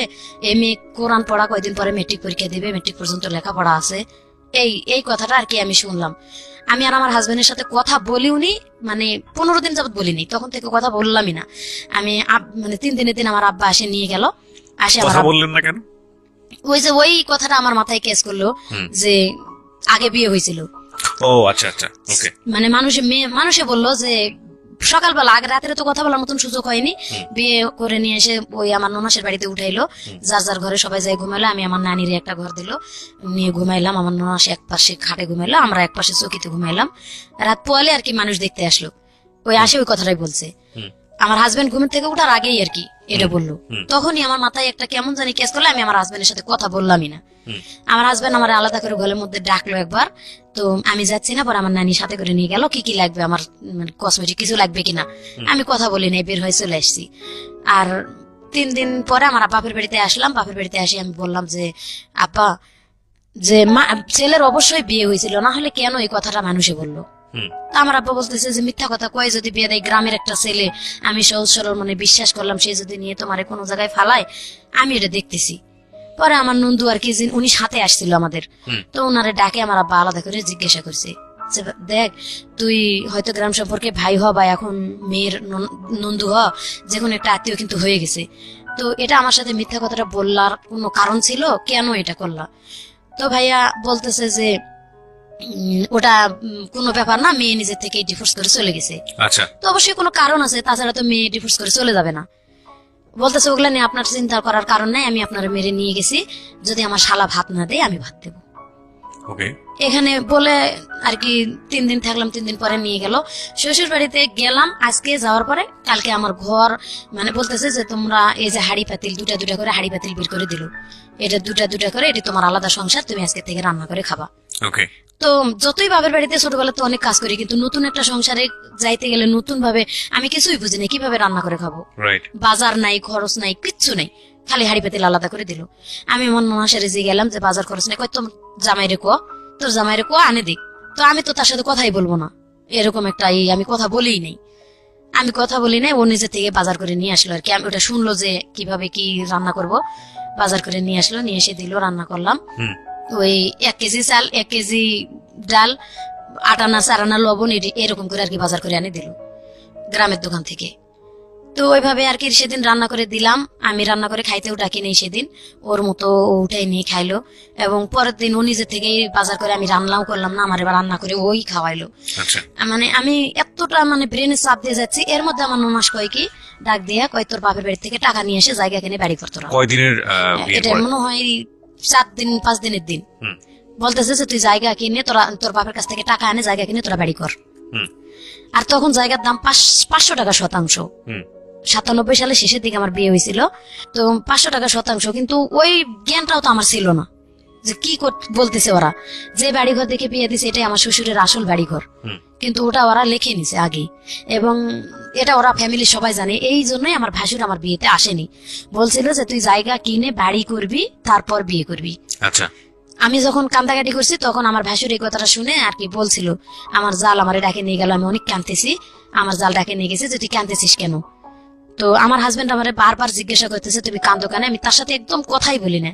তখন ভাই বউর কাছে যাই বলছে আরেক বাড়িতে, ভাই বউ আসে আমারে ডাকে নিয়ে গেছে যে মুর্শিদা তোর কি হয়েছে, আয় আমার কাছে, কি হয়েছে বল। আমি বলছি যে আপা আমার এইভাবে বলছে যে জায়গা নাকি কিনে বাড়ি করতে হবে। তখন আমারে ভাঙে বললো ঘটনাটা, আসলে ওর বিয়ে করছিল, বিয়ে করে ওর ভালো ছিল না, যার কারণে আমার শ্বশুর মরার আগেই ওর যে সম্পদটুকু এটা ছোট বোনের নামে লিখে দিছিল, এবং ছোট বোনকে বলছিল যে তুই তোর ভাইয়ের এই জায়গাটা ছাড়ে দিবি বাড়ি করার জন্য। সে না দিয়ে ওটা ছোট বোন বিক্রি করে আর কি তার হাজবেন্ড দিছে। এখন তোমাদের আসলে জায়গা বলতে কিচ্ছু নাই, তুমি জায়গা কিনেই বাড়ি করতে হবে। হুম। কিন্তু ওর টাকা পয়সা আছে, কোথায় আছে টাকা পয়সা, কয় ওর এই যে এই দুলাভাইয়ের কাছেই 15,000 টাকার মতো রাস্তার কাজ হয়েছে, ও কাজ করে টাকা রাখছে, ওই টাকা নিয়ে ওর সাথে আগেও গন্ডগোল হয়েছে, এই জন্য তোমার ভাসুর বিয়েতে যায় নাই। বলছিল যে তোর টাকা আছে জায়গা কিনে বাড়ি করে তুই বিয়ে কর। তো ওটা শুনে নাই যখন, এই জন্য তোর ভাসুর বিয়েতে গেল না। তা আমি আবার মানে বাধ্য হয়ে তখন আমি আমার বাপের বাড়িতে গেলাম। আবার সেদিন আমি আমার ননাসের কাছে বললাম যে আপনার ভাই বলেন আমাকে নিয়ে যায়, তুই আসুক, আমি আমার বাপে বলে টাকা নিয়ে আসবো। এই কথা আমার মেন রহস্য, আমি যে আমার আব্বার কাছে আবার ঘটনাগুলো খুলে বলবো। আস্তে আস্তে একটা করে সমস্যা বাড়তেছে। প্রথম হিসেবে বিয়ে করছে, দ্বিতীয়ত জায়গা জমি নেই, বাড়ি ঘড়ি নেই। তো আমার আব্বাকে যাই যখনই বললাম যে আব্বা 15 দিনের জায়গা এটা, গেলাম বাপের বাড়িতে, তো আব্বা বলতেছে যে জায়গা জমি যখন নাই, আমার এখানে অনেক জায়গা আছে, তোমরা এখানে বাড়ি করে থাকবা, যদি ছেলে ভালো হয়। আর যদি দেখি ছেলের কোনো দোষ আছে, তা আমি সময় থাকতে তোমার ডিভোর্স করে অন্য জায়গায় বিয়ে দিয়ে দেবো। এটা 15 দিনের মাথায় আব্বা বললো। তা আম্মা বলতেছে যে মেয়ে মানুষের বিয়ে মা একবারই হয়, এটা বলে কোনো লাভ নাই, তুমি একটু কষ্ট করে পারলে করে খাও, দেখো। তো তখন আমি আবার আমার হাজবেন্ডের সাথে আমার বাপের বাড়িতে এসে কথাও বললাম, বা আমাদের মধ্যে মিলামিশাও হলো। পরে আমি বুঝাইলাম যে জায়গার যখন দাম কম আছে, বাপের বাড়িতে থাকার থেকে আসলে নিজের ওইখানে জায়গা কিনে বাড়ি করা ভালো। তা আমার আব্বা কি দিতে চাইছে, তোমার ভগ্নিপতিরে ডাকো, এখানে কি টাকা দিতে চাই বা কি দেয় আমার আব্বার কাছে। আমি কিন্তু আমার আব্বার সাথে ওই আগের থেকে একটু কথা, যখন আমার খুব মারধর করতো তখন থেকে কথা কম বলতাম, আব্বার সাথে কথা বলি না বললে চলে। ওই বিয়ের পরে যাই খালি একটা কথাই বললাম যে আব্বা কোন বাড়িতে আমার বিয়ে দিলা, এই কথা মানুষে বলে। আর তারপরেও কথা বলি নাই। এই যে আমার আম্মার সাথে বললাম, আম্মা বলতেছে তোমার টেনশন করা লাগবে না, আমি দেখি এটা। পরে আব্বা আমার আম্মার কাছে বলে দিছে যে আমার জায়গা জমি আছে, ওরা এখানে বাড়ি নিজেরা পরিশ্রম করে ওদের টাকা দিয়ে বাড়ি করুক, আমি জায়গা ছেড়ে দেবো। এই যে আমার জামাইয়ের শুরু হলো এখান থেকে, মানে বাদাম মাপনা। বিয়ের পরের থেকেই কোনো কাজ কাম করে না। তো আমার আম্মা আজকে আমার দুলাভাইয়ের সাথে পাঠাই 40 টাকা হাজিরা, দিন হাজিরা কাজ করতো। তখন 40 টাকার কাজ করলেও কিন্তু 20 টাকা খরচ করে 20 টাকা থাকতো। কিন্তু একদিন কাজ করলে আর 7 দিন কাজ করে না। আর গাঁজাখোর ছেলেদের সাথে ঘোরাফেরা, প্রায় শোনা যায় যে সে গাঁজা খায়। কিন্তু আমি এটা মানে খেয়াল করতে পারিনি, আমি তো তখন ছোট মানুষ, একেবারে বেশি বড় না, এতটা বুঝার মতো জ্ঞান নাই। তো আমি বলি, মানুষ আসে আমার বলে আপু বুবু, গ্রামের ভাষা বলে তো বুবু বুবু, দুলাভাইয়ের অমুক জায়গায় দেখে আসছে গাঁজা টানতে। তো আসলে আমি সুন্দর মতন বললেই, মানে মায়ের বাড়িতেই আমার রাত্রে যদি বিছানায় শুয়ে আমি বলতে যাই এই কথাটা, আমার পাও দিয়ে গুড়ি দেয় অথবা লাত্তে খাটের উপর থেকে ফালায় দেয়, মারে। এই কথাটা আমি আব্বা আমারে বলি নেই প্রথম অবস্থায়, আমারে মারে, আমি ওখানেই চেক দিয়ে থাকি, মারে ওখানেই চেক দিয়ে থাকি, এবং ওর পাও ধরে ধরে বলি প্লিজ ভাই তুমি একটু ভালো হও। আবার তোমার একটা ওয়াইফ কিন্তু ভালো, এই যে তুমি যদি ভালো থাকতা তাহলে কিন্তু যাইতো না, এই কারণেই হয়তো গেছে। এইটা বললে আরো বেশি মার, তুই ওটা দেখতে যাস কেন, আমার আগের ওয়াইফ ছিল। এই যে শুরু হয়ে গেল, তার মানে বেগ রিপোর্টটা ওখান থেকে আমি পাইলাম। আর আমার বিয়ের 2 মাস পরে আমার প্রথম বাচ্চা ফেটে আসছে। আমি বাপের বাড়িতেই থাকতেছি এভাবে 8-9 মাস আর কি। ও কোনো কাজই করে না, আমার ছোট যে দুই ভাই ছিল সবার ছোটটা কাজ করতো না, কিন্তু আমার ছোট যেটা ওটা ব্রাক স্কুলে পড়তো যখন আমার বিয়ে। ওকে। তো ব্রাক স্কুল থেকে লেখাপড়া করার পরে বিকেল বেলা মাঝে মাঝে দুলা ভাইয়ের সাথে যায়, খোয়া টোয়া ভাঙতো। তো ওরে যাইতে কইতো আম্মা, ও ভাঙতো না। আম্মা আলাদা করে দিল যে তোমরা তোমাদের মতন বাজার করে যা করে খাইতে পারো তোমরা খাও। ও তো কাজই করে না, আমারে খাওয়াবে কোথা থেকে। এইভাবে দুলাভাই টানে টানে নিয়ে যায়, একদিন কাজ করলে আর 4 দিন করে না, একদিন করলে আর 4 দিন করে না। মানে এমন একটা সিচুয়েশনে আসলো আমার আব্বা আমার পেটের বাচ্চা নষ্ট করে আমার ডিভোর্স করাবে। আপনার বাবা করছে এটা? আমার বাবা এটা করতে চাচ্ছে, আমার হসপিটাল নিয়ে যাবে। রাত্রে আমার হাজবেন্ড বুঝতে পারছে যে কালকে আমার হসপিটাল নিয়ে যাবে। আমি শুকায়ে মেরা হয়ে গেছি, একবারে খাইতে পারি না। একে তো আর প্রথম বাচ্চা পেটে এসছে, আমি বুঝি না কোনো কিছুই। বমি আসে এবং যেটুকু খাই ওটুকু বমি হয়ে যায়, ভালো মন্দ কোনো খাবার নাই। আর আম্মার ভাত আমি রাগ করে খাই না। আমার আম্মা আমার জামাইরে মানে অনেক খারাপ আশা করে বকাবকি করে, যে কুইরা খাটে না, বাদাইম্মা, এটা সেটা অনেক কিছু খারাপ করে বকে। আমার এটা শুনতে খারাপ লাগে। বিয়ে তো তোমরাই দিছো, কেন আগে দেখলো না? আর আমার ভাত রেখে তুই যায় পাতিলে আম্মা, যে এই ভাতটুকু উঠাই নিয়ে তুই খাই থাকবি, ওরে ভাত দিবি না। ও ভাতটুকু পাতিল থেকে উঠায় মা খায়, আমার কয় কি আয় তোরে হাত দিয়ে তুলে খাওয়াই দিই, আমি ওকে খাই। আমি কইতাম তুই বেলজ্জা থেকে এই ভাতটি এইভাবে খাইতেছস, তোর সামনে কয়ে গেল যে তোরে ভাত দিতাম না, আমারে খাইতে কয়ে গেল, তুই কোন হিসেবে ওই ভাতটা উঠেছিস খাইতে? আমি খামো না, তুই কামে করে না খাওয়াইলে। আমার মায়ের ভাত আমি খামো না, তুই খাস কে? কয় যতক্ষণ আছে ততক্ষণ খামু, যখন থাকবো না তখন খামো না। মানে এমন বেলজ্জা। ওকে। তো এইভাবে চলতে চলতে আমার বাচ্চাটা হয়ে যায়। ওই গ্রামে খালা খালু আছে এদের বাড়িতে, আমি খালার বাড়িতে যাই, 2টা থাল বাসন মাঝে দিয়ে ওখান থেকে খাই আসে চুপ করে থাকি। মামির বাড়িতে 2 থাল বাসন মাঝে দিয়ে ওখান থেকে খাই আসে চুপ করে থাকি। মানে এত একটা পজিশনে আসলো যখন প্রায় 7 মাস বাচ্চা, তখন আর আব্বা শুনবেই না, আমার আব্বা নষ্টই করবে বাচ্চা, আর ও রাখাই যাবে না, ওর জীবনটা নষ্ট হয়ে যাবে। তো হাসপাতালে নিয়ে যাওয়ার জন্য বের হয়েছে, ও কান্দাকাটি শুরু করে দিয়েছে, আমি ভালো হয়ে যাব, ওরে হাসপাতালে নেন না। আগের বউ নাকি 9 মাসের বাচ্চা নষ্ট করেই, একবারে মানে দিন পুরা এটা 9 মাসের বাচ্চা নষ্ট করেই ওরে ডিভোর্স করছে। তো সেই হিসাবে ও জানে, এটা ওর অভিজ্ঞতা আছে। বলতেছে যে 7 মাসের বাচ্চাটা নষ্ট করে তোমারও মায়েরা হলে তোমার আব্বা আম্মা, তুমি একটা বুদ্ধি করো, আমরা এখান থেকে চলে যাই। আমি কই না, আমি এখান থেকে তুমি ভালো না হওয়া পর্যন্ত আমি চলে যাবো না, আমি বাপের বাড়িতে থাকবো। আমি তো এখানে ওর বাড়িতে 2-1টা থাল বাসন দিয়ে খাইতে পারতেছি। আমার আম্মাও কিন্তু বুঝতে পারে না জিনিসটা, আমি এখানে ওখানে মানুষের বাড়িতে কাজ করে খাইতেছি। বা মামিরা গ্রামবাসীরা আমার এমনি ডাকে খাওয়াই, এরকম করে আমি চুপ করে না খাই থাকার মতো ভান করি। এভাবে থাকতে থাকতে বাচ্চাটা হয়ে গেল। বাচ্চাটা হওয়ার পরে 5 দিন পর্যন্ত আমার আম্মার ঘরেই খাইলাম। 5 দিনের পরে ওরে বকাবকি শুরু করলো, ও চলে গেল। নতুন একটা সাইকেল কিনে দিল আম্মা, কিস্তি তুলে বললো একটা সাইকেল কিনে দিলাম, তুমি রাজমিস্ত্রি কাজ করো আমার বড় জামাইয়ের সাথে। বড় জামাই কাজ করে, ওদের সাথে কাজ করলে তুমি যে হাজিরা পাবা অন্তত 7 দিন পরে 40 টাকা কিস্তি চালাতে পারবা, আর সংসারও চালাতে পারবা, বাচ্চা হয়েছে যেহেতু। ও 1 সপ্তাহ মনে হয় ঠিক মতো চালালে। প্রথম 1টা কিস্তি নাকি 2টা কিস্তি ঠিক মতো দিছে, আমার মনে নাই। তারপরে ও সাইকেলটা নিয়ে কাজ করার উচিলে বের হয়ে চলে গেছে। আচ্ছা। যায় আর আসে নাই, বাড়িতে আসে নাই। আমি তখন কিন্তু আতুর ঘরে, আমার আব্বাও তখন বাড়িতে নাই। আমার আব্বা আগে থেকেই মাঝে মাঝে বাড়িতে থাকতো না, 4-5 মাস। আমার বাচ্চা যে সময় হয়েছে ওই সময় আমার আব্বা বাড়িতে নেই। ওকে। আমার আম্মারও দিন কষ্টে যাইতেছে খুব।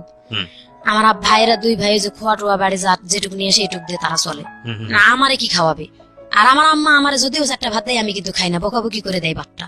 পরে ওই বড় আম্মারা দিয়ে গেলে আমি খাই। প্রিয় শ্রোতা, আমরা ফিরে যাচ্ছি আমাদের অতিথির গল্পে। জি। এভাবে যখন 13-14 দিন হয়ে গেল, বাচ্চার বয়স প্রায় 23 দিনের মতো, সেদিন হঠাৎ করে ব্যাগ ভরা বাজার নিয়ে আমার জামাই বাড়িতে উপস্থিত। মানে কি বলবো, এদিন আনন্দর আর শেষ নাই। ব্যাগ ভরে 2টা মিনু শাড়ি ইন্ডিয়া থেকে, এবং বাচ্চার জন্য একটা তোয়ালা, বাচ্চার জন্য 2টা গেঞ্জি প্যান্ট, এভাবে নিয়ে ব্যাগ ভরে চাল ডাল মাছ তরকারি নিয়ে চলে আসছে। সাইকেল নাই। তো বাড়িতে এসে ঢুকা দেখে আম্মা বলতেছে সাইকেল কোথায়? কই সাইকেল আছে। ভাত রান্না করলাম, খাওয়াইলাম। ও তো 12-13 দিন পর বাড়িতে আসছে। আমিও মানে আনন্দতে, যেহেতু বাজার করে নিয়ে আসছে, যাক ভালো হয়ে গেছে। ও রান্না বান্না করে খাওয়াইলাম। আমার মামি বলতেছে যে তুই যে রান্না করে খাওয়াইলি, দেখ তোর সাইকেল বিক্রি করা টাকা দিয়ে তোর বাজার করে নিয়ে এসে খাওয়াইছি। আমি বলতেছি যে না, সাইকেল বিক্রি করবি কা? ও তো বলছে সাইকেল আছে। তা আম্মা ভাত খাইতে দিয়ে বসে, আম্মা চালাক কত, ভাত খাইতে দিয়ে বলতেছে যে সাইকেল কোথায়? তখন বলতেছে সাইকেল নিয়ে আমি শাড়ির টিপ মারতে গেছিলাম ইন্ডিয়া থেকে, তো ওখানে বিটিআরে ধরছে সাইকেলটা। আম্মা বলতেছে তুই এখন আমার বাড়ি থেকে বের হবি, তোরা ঝাড়ু দিয়ে পিটাই বাড়ি থেকে বের করবো। তুই বিক্রি করছিস না বিটিআরে দিয়েছিস তা জানি না, এখন সারাটা বছর কিস্তি চালাবি কে? তুই তো বউরে ভাত দিতে পারিস না। তো মার সাথে ওর মোটামুটি তর্ক চলতেছে, তর্ক করে রাত্রে থাকলো। এমন দিন গেছে আমার আম্মা ধরেন ও তো আমারে মারে, অত্যাচার করে। আমি মনে করেন ওর সাথে চাই না যে মিলামিশা করি বা ওর সাথে কথা বলি। আমি ওই বাচ্চাটাকে গলায় ফাঁস নেওয়ার জন্য মাঠের মাঝখানে একটা আম গাছ আছে, দড়ি নিয়ে যায়, অনেকক্ষণ দাঁড়িয়ে থাকি। আর আমার বাচ্চাটার কথা মনে পড়ে যে আমি বাচ্চার বয়স কত তখন? প্রায় 25 দিন মতো। ওকে। যে আমি যদি এই বাচ্চাটা রেখে মারা যাই, আমার আব্বা আম্মা তো ওরে দেখতেই পারে না, ওর সন্তান তো দেখবেই না। যখন পেটে তখনই আমরা নিজেরাই মনে করেন ছোটবেলা থেকে ফ্যামিলিতে অত্যাচারিত, আমার সন্তান তারা কিভাবে মানুষ করবে? এবং বাপ তো ভালো না। আবার রশিটা নিয়ে ফেরত চলে আসি বাড়িতে। আসে আমার সন্তানের বুকে নিয়ে আমি কই মানুষের বাড়িতে কাজ করে কামাই সন্তান নিয়ে, তাও যাক নিজের জীবনটা শেষ করলাম না। পরে ভাইয়া ওখান থেকে আবার বুঝাতে শুরু করলাম যে ভাই দেখ, একটা সন্তান হয়েছে, বাচ্চাটার মুখের দিক তাকায় তুই ভালো হ।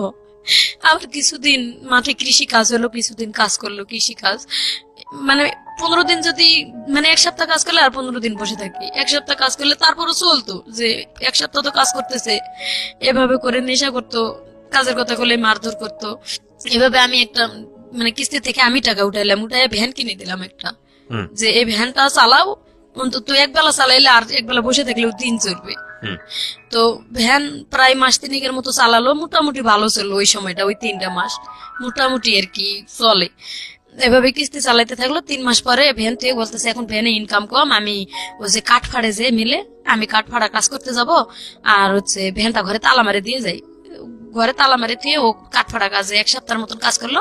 আমার আব্বা কি করছে, ওই ভ্যানের চাবিটা আমার কাছ থেকে কয়েছে, ভ্যানের চাবিটা দেও তো। কি করতে কয় কুশারের, আমার আব্বা কুশার আবাদ করতো, বলছে কুশারের পাতাগুলো আনা লাগবে ভ্যানে করে খেতেতে।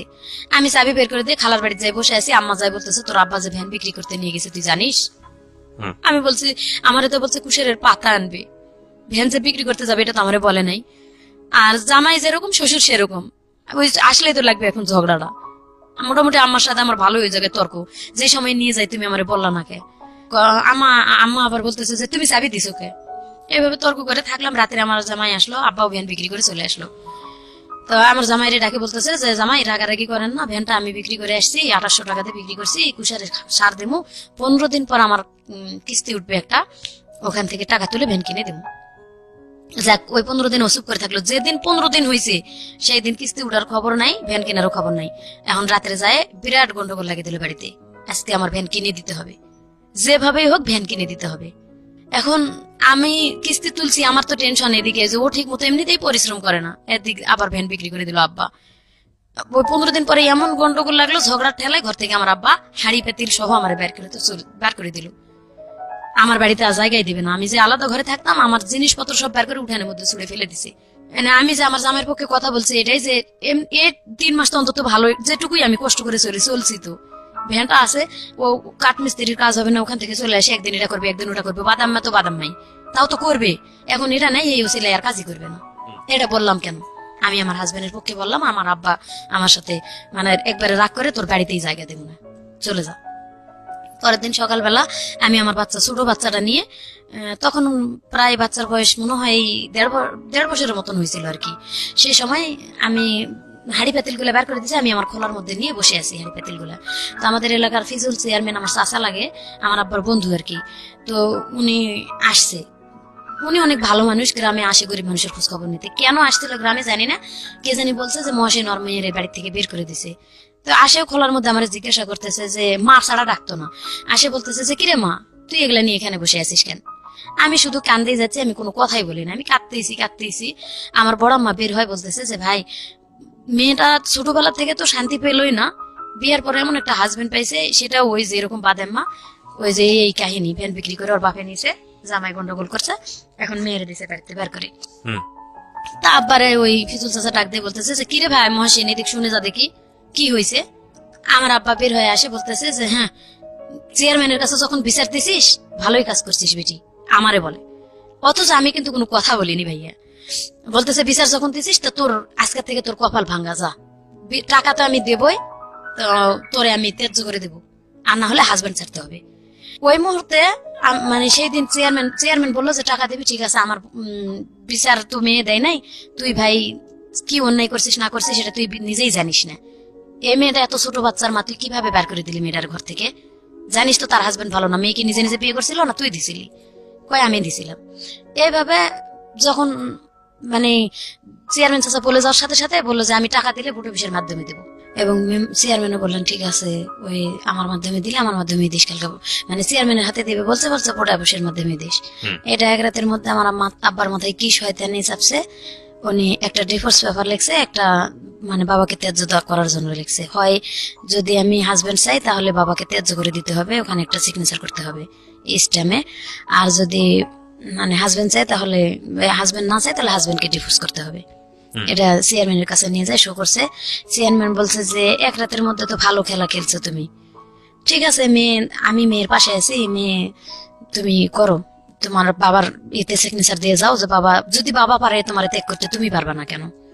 তো অনেকটা মানে ছোটবেলার অনেক ইতিহাস গুলা সেই সময় মনে পড়ছিল, চিন্তা ভাবনা করে স্বাক্ষর দিয়ে গেছি।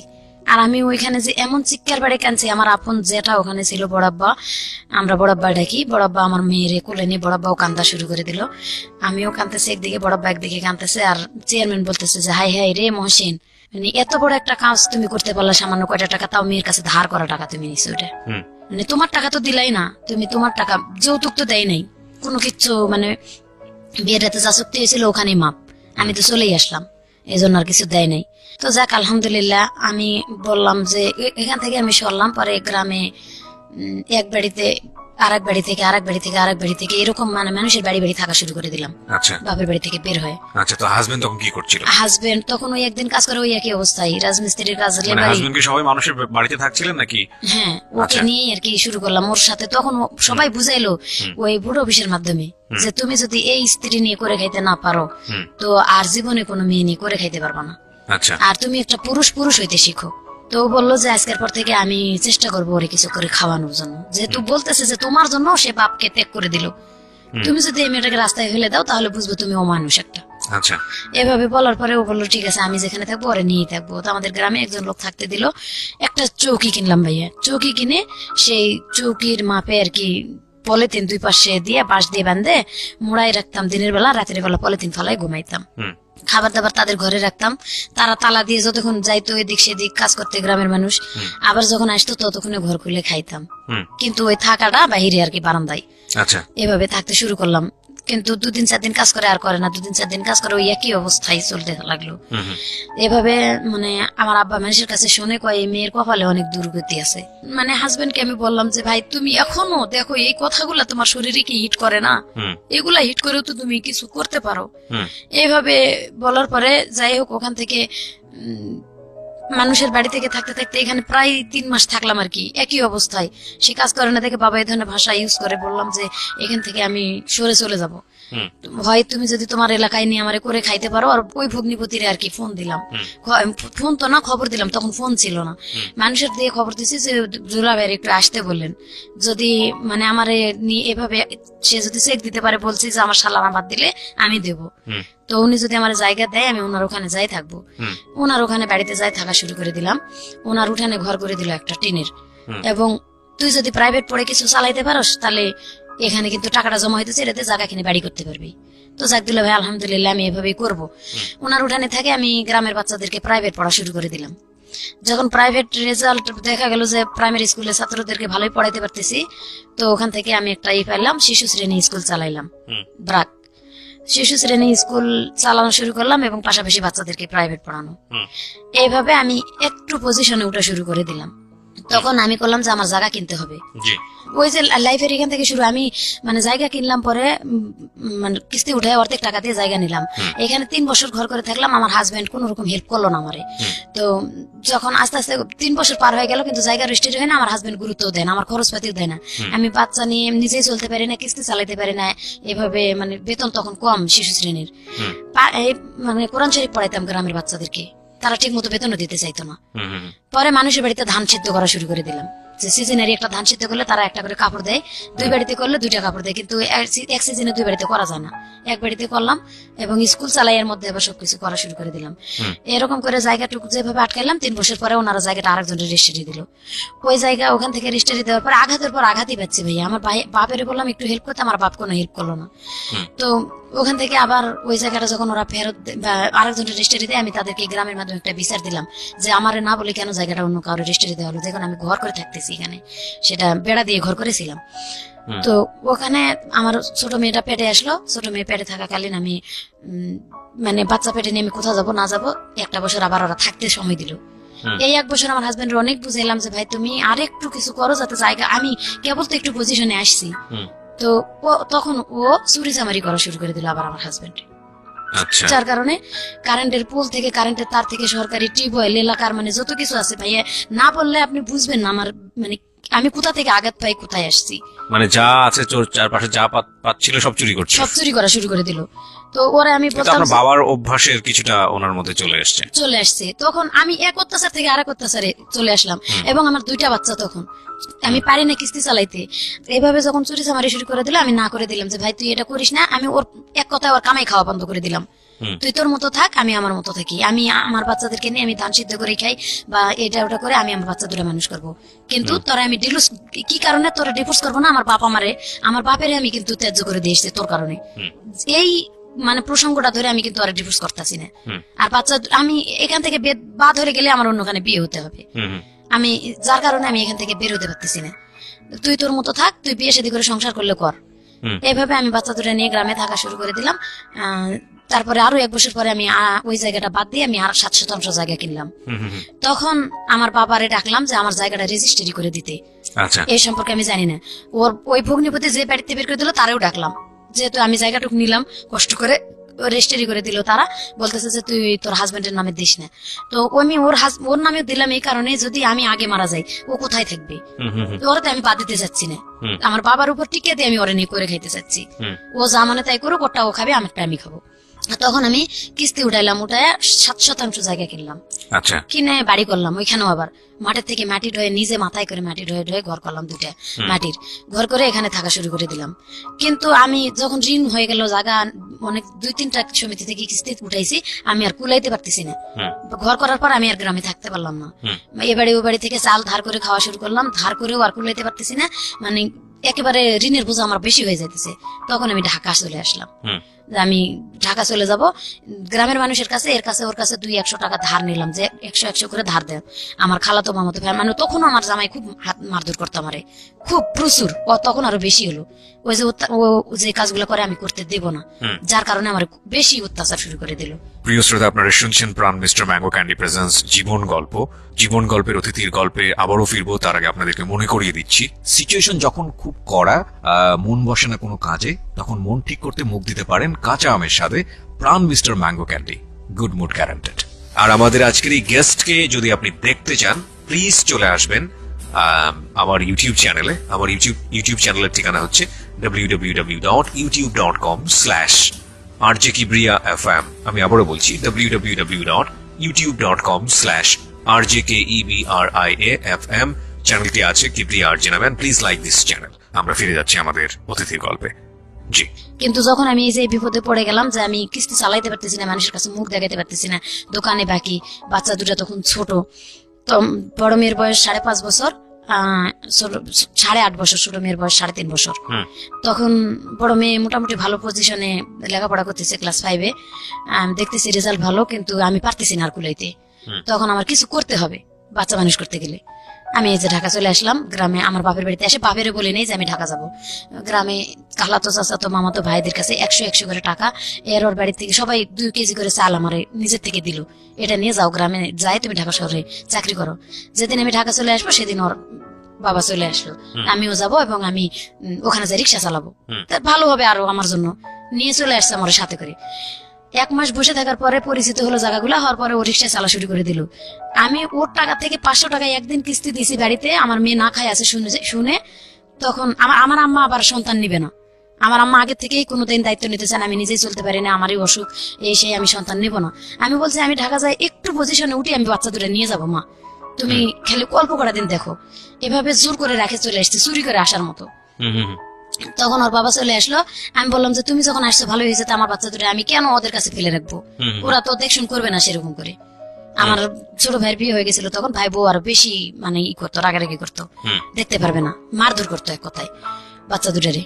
যার কারণে একটু খাওয়া কম বেশি হলে মানে বকাবকি করতো। আমি বলছি যে বাচ্চা দুটো নিয়ে আসো, এখন নিয়ে আসবো না, তুমি আগে চাকরি করো, ভালো করে বেতন পাও। আমি চাকরি করে বেতন নিয়ে এসে ঘরে রেখে প্রথম মাসের বেতন রাখেই আমি চলে গেছি অফিসে যে দোকান বাকি দেবো। ও প্রথম মাসের বেতনই নিয়ে পলায় চলে গেছে। পরে আমার বড় মেয়ের বিয়ের বয়স যখন হয়ে গেল, ওর বাবা এক কথাই কোনো কাজ কাম করেই না, বাদ ওটা সাবসিডি বাদ দিয়ে দিছি। পরে আমি নিজে থেকে বিয়ে দিব, আমার বাপ মারে বললাম যে আমি মেয়ে বিয়ে দিব, তো তারা কেউ গুরুত্ব দেয় না, এদিকে কোনো আসে না। পরে মেয়ে বিয়ে দিলাম, দিয়ে আমি ঢাকা শহরে চলে আসলাম। তখন ওর আব্বার সাথে আমি থাকি না, আমি মেয়েকে বিয়ে দিলেন কি বাবার অমতি? বাবার আপনি মতে নিজের মতো করে বিয়ে দিলেন? না, ওর বাবার মতেই, গ্রামের মানুষ মশা এখন আমার গ্রামে বিয়ে দিছি। গ্রামের ছেলে একটা প্রস্তাব দিছে, গ্রামের মানুষই আমাদের বললো কি ওর বাবা যেহেতু ভালো না, এত ছেলে ভালো ছেলে পাইছে, বিয়েটা দিয়ে দাও।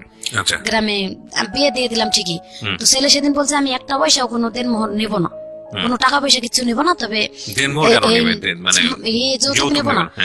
আমি মানে 50,000 টাকা দেনমোহর হিসেবে আর কি এটা করলো, যেহেতু যৌতুক নিবে না, গ্রামেরই ছেলে, গ্রামের মানুষ, তার স্কুলের মাস্টার এবং মাতবররা সবাই আছে, বিয়েটা দিয়ে দেওয়া হলো। দিয়ে দেওয়ার পরে 1 বছর পরে জামাই চাপ দিতে শুরু করলো 50,000 টাকা নিবে। তখন আমি 30,000 টাকা পর্যন্ত দিছিলাম, আর বাকি 20,000 টাকা আমি দিতে পারি নাই। আমি মানে চলতে পারতেছিলাম না ঢাকায়ও, আমি অনেক কষ্ট হয়ে গেছে। ওর বাবার তখন আমি ডিভোর্স করে দিছি অলরেডি, ওর বাবার ডিভোর্স করে দিছি। ওর বাবার কাছে আমি মারধর করতে ঢাকায় এসে দেখি আমি তার ডিভোর্স করলাম যে আমি চাকরি করতে পারতেছি না, আমার যদি হাত পা ভাঙে থাকে আমি খাবো কি? তো ওর মারও খাবো না, ওরা ডিভোর্স করে দিলাম, তুই যা। বাড়িটা যাই বিক্রি করে দিলাম। আমার মেয়েও বলতেছে যে আমার ভাত নষ্ট হয়ে যেতেছে তোমার কারণে, তুমি টাকা না দিতে পারলে। তো যাক, বাড়িতে যাই মেয়ের বাড়িটা বিক্রি করে দিলাম। আমার আব্বারেও জিজ্ঞাসা করি নাই আমি তখন, মানে লাস্টের দিকে এসে আমি আর পারতেছিলাম না, আমি নিজে থেকে বিক্রি করে দিই যাতে সন্তানের ঘর না ভাঙে। বিক্রি করে দিয়ে আমি যত টাকা পাইছি সম্পূর্ণই দিছি সন্তানে, যে মা আমি বাড়ি বিক্রি করার যত টাকা, আমি বলছিলাম প্রথমে তুই লেখে নি, রেজিস্ট্রি দিয়ে দিই, তোরা অন্তত রেজিস্ট্রির খরচটা জোগাড় কর। বলতেছে না আমরা রেজিস্ট্রি নিবো না, ওই জায়গায় রেজিস্ট্রি নিলে বাপে এসে ঘরের মধ্যে শুয়ে থাকতে ভাত না দিয়ে পারবো না, ওই বাপের আমরা ভাত দিতে পারবো না, তুমি জায়গা বিক্রি করে টাকা দিয়ে যাও। বিক্রি করে তখন গ্রামের মানুষের মাধ্যমে জমি লেখে নিয়ে দিয়ে আসলাম বন্ধক, মেয়েরে 70,000 টাকা দিয়ে জমি দিয়ে গেলাম। আমি এ টাকা নিবো না, দেখবো না, তোমার একটা বোন আছে, তুমি পারলে তারে দেখো। আমি কোথায় যাবো না যাবো আমি নিজেও জানি না, মানে ওই সময় তো আমি নিঃস্ব হয়ে গেলাম, অনেক কষ্টে জায়গা কিনলাম, স্বামী ডিভোর্স করলাম এবং জায়গা বুঝতে পারছি সেটা। হ্যাঁ, তারপর কি হলো? এই জন্য আমি বলছি যে আমি কোথায় যাবো না যাবো, তুমি তোমার বোনকে একটু দেখো। ওখানে রাখে চলে আসলাম। বোন মানে আপনার ছোট মেয়েটা? হ্যাঁ, ছোট মেয়ে রাখলাম। ও ছোট মেয়ে, ওর শাশুড়ি নাকি কেটকেট করে ঝগড়া অশান্তি করে, রাখলো না, ওর বাবার কাছে দিল। আর ওর বাবার কাছে দেওয়ার পর আমি ঢাকা থেকে কিছু টাকা পাঠা শুরু করলাম, 1,000-1,500 টাকা। আমি গার্মেন্টসে চাকরি করতাম, আরো আগে থেকেই তো গার্মেন্টসে চাকরি করি, আর 7 বছর 8 বছর আগে থেকেই বললাম যে জায়গা নিয়ে পরের থেকে চাকরি শুরু করে দিছি। তো গার্মেন্টসে চাকরি করে টুকিটাকি টাকা দিতাম, পেছেলার মেয়েদের সাথে থাকা শুরু করলাম এবং বাড়িতে টাকা দিলাম। কিস্তিগুলো শুধু হয়েছিল না, ওই কিস্তিগুলাই আর কি বাকি ছিল, কিছুটা বকেয়া কিস্তিও দিতেছি। বিকাশে টাকা পাঠায়, ওই ফোন থেকে টাকা উঠে মেয়েরে মারধর করে বার করে দেয়। আবার ওখান থেকে মেয়ে একা একা চলে আসছে আমার বাপের বাড়িতে। আমি সেই মুহূর্তে আর কি বিদেশ চলে গেলাম। বিদেশ চলে গেলে যাওয়ার সিদ্ধান্তটা নিলেন কিভাবে? যাওয়ার সিদ্ধান্ত নিলাম, আমি আমার পাশের অপারেটর, আমি সবসময় কান্দাকাটি করতাম, মনের অবস্থা ভালো ছিল না, যা মানে চাকরি করতে পারতাম না ডাইরেক্ট। আমি 56 টাকা কাজ শুরু করে দিলাম। আমি আজকে ও শরীর অসুস্থ থাকে অথবা কালকে সারা রাত ঘুমাইতে পারি না, টেনশন। এই জায়গাটা বিক্রি করলাম, এত কষ্টে কিনলাম, আর অতীতের এইগুলো মনে করে আমি চাকরি করতেই পারি না। 56 টাকা কাজ শুরু করলাম। 56 টাকা আজকে এখানে কালকে এখানে, এখানে কাজ করতে করতে আমি বিদেশ চলে যাব। পরে বিদেশ যাওয়ার পরে এখান থেকে এরা বললো কি যে তোমার পাসপোর্ট করতে হবে এবং নিজের এই মেডিকেলটা করতে হবে। পাসপোর্ট এবং মেডিকেল নিজের করলাম, এটা নাকি অফিস পায় নাই, দালাল খাইছে। যাই হোক, আমার ঘরে টিভি আর এলইডি ছিল এবং মিসেপ ছিল, ওটা বিক্রি করে আমি ওইটা করছি আর কি। কত টাকা দিয়ে আপনি বিদেশ গেলেন? প্রায় 20,000 টাকার মতো খরচ হলো। কোন দেশে গেলেন? এটা সৌদি আরব চলে গেলাম। প্রথম জীবনে সৌদি আরব চলে গেলাম। আচ্ছা, কত সালের দিকে এটা? এটা 2015-তে। আচ্ছা, গেলেন তারপর? 15-র কোন মাসে, নভেম্বরেই মনে হয়ে গেছিলাম সম্ভবত। যাই হোক, গেছি। এরা বলছিল যে তোমার ওখানে গেলে 20,000 টাকা বেতন হবে এবং খাওয়া পড়া সব তারা দেবে, তুমি শুধু কাজ করবা, মাস শেষে বেতন নিবা। আচ্ছা, প্রথম গেলাম, যাই ওখানে সৌদিতে এক বাসা বাড়িতে আর কি কাজে দিল। তো বাসা বাড়িতে, কেমন বাসা বাড়ি ওটা? বাসা বাড়ি ওখানে মানে আর্মি বাসা, আর্মি চাকরি করে উনি। ওনার মায়ের দেখাশোনার কাজ দিল, কাজটা ভালোই পাইছিলাম। ওনার মার দেখাশোনা করতাম এবং বলছিল যে তুমি শুধু মায়ের দেখাশোনাই করবা। পরে আমার আস্তে আস্তে 1 মাস পরে আর কি ওনাদের বাড়ির কাজ পর্যন্ত করা শুরু করে দিল, চাপ সৃষ্টি করে দিল। পুরা বাড়ির 24 ঘন্টা মানে কাজের কোনো রেস্ট ছিল না। কি কাজ করতে হতো? রান্না বান্না থেকে শুরু করে থালা বাসন ধোয়া, টয়লেট ধোয়া এবং ওনার আম্মার গোসল করা, বারবার টয়লেটে নিয়ে যাওয়া। ডায়াবেটিস ছিল, 107 বছর বয়স ছিল, 13 বছর ধরে উনি চোখে দেখতো না। ওনার সেবা যত্ন করা। তো আমি কাজে কখনো ক্লান্ত হই নাই যে আমার বেতনটা ঠিক মতো দেবে। আচ্ছা, তো কত টাকা দিল বেতন আপনাকে? বেতন 16,000 টাকা, ওই দেশের বাংলাদেশি 800 টাকা, বাংলাদেশি বাংলাদেশে 16,000। এবং আমার টাকা থেকেই আমার মানে এই খাওয়াটা শুধু ওরা দিত, আমার কাপড় চোপড়, তেল, শ্যাম্পু যা কিছু লাগে সব আমার টাকা দিয়ে, ওই 16,000 টাকার মধ্যে। 16,000 টাকার মধ্যে। তো এটা তো বাংলাদেশি ভালো ছিল। বাংলাদেশে অনেক ওখানে মানে জিনিসের দাম অনেক, যে শ্যাম্পু তেল সাবান যেটা কিনি কুলায় না, তো অনেকের জিনিসের দাম বেশি। তখন আমি গেছি যখন 2 বছর শেষ করে আসি, মানে দেখতেছি ভালো, এর থেকে ভালো পজিশনে অনেকে 1500 টাকা বেতন পায় এবং মালিকে খাওয়া পড়া দেয়। এক এক বাসায় কিন্তু এক এক রকম সিস্টেম। তো আমার যেখানে দিছে সেখানে আমার নিজের টাকা দিয়ে করতে হয়। তাই আমি বলতেছি যাক, আমার লাইফটা তো চলতেছে, বাড়িঘর যেহেতু বাংলাদেশে নাই, এখানে অভিজ্ঞতা হইতেছে, অভিজ্ঞতাটা হোক, অন্তত আমি এরপরে অন্য জায়গায় চলে আসবো। 2টা বছর ধৈর্য ধরে করলাম, টাকা পয়সা বেশি পাইলাম না, যেটুকুই পাইছি ওই এই ছোট মেয়ের জন্য খরচ পাঠাইছি এবং আমার মোবাইল খরচ, আর যতটুকু সম্ভব ছোট মেয়ের বড় মেয়ের জামাইরে দিছি যে জমি জমা আবাদ করে একটু টাকাটা বাড়ার চেষ্টা করো। ওরা জমি কয় একটা পয়সাও লাভ হয় নাই, 1 পয়সাও লাভ হয় নাই, কয়ে ওই টাকা খাটাইতে থাকলো। পরে আর তাদেরকে দিলাম না, দিতে পারলাম না। আমি আস্তে আস্তে আমার উপর চাপ দিতে থাকলো, তোমার খাবার নিজের বাড়তি কিছু খাইলে তোমার কিনে খাইতে হবে, ওদের খাবারটা আমরা খাইতে পারি না। ওখানকার কষ্ট হয়েছে, ওরা মুরগি একটা মানে বড় পাতিলে করে পানি সিদ্ধ করে, বড় মুরগিটা গোটা মুরগিটা চিরে শুধু ধুয়ে কোন রকম রক্ত সহই থাকে ওরকমই সিদ্ধ করে পানিটা, লবণ আর একটু মশলা দিয়ে, কি ধরনের মশলা দেয় ওটা গুঁড়া মশলা দেয় ওরা, দিয়ে পানির মধ্যে সিদ্ধ করে মুরগিটা তুলে পুড়তে দেয়, আর ওই পানির মধ্যে ভাত রান্না করে খায়। ওটি আমাদের খাওয়া সম্ভব হয় না, যার কারণে আমাদের আলাদা কিনে খাইতে হয়। তাই আলাদা খাইলে আমার টাকা দিয়ে কিনে সম্ভব হয় না, মানে কি গন্ধ লাগে বা এরকম কোনো কিছু?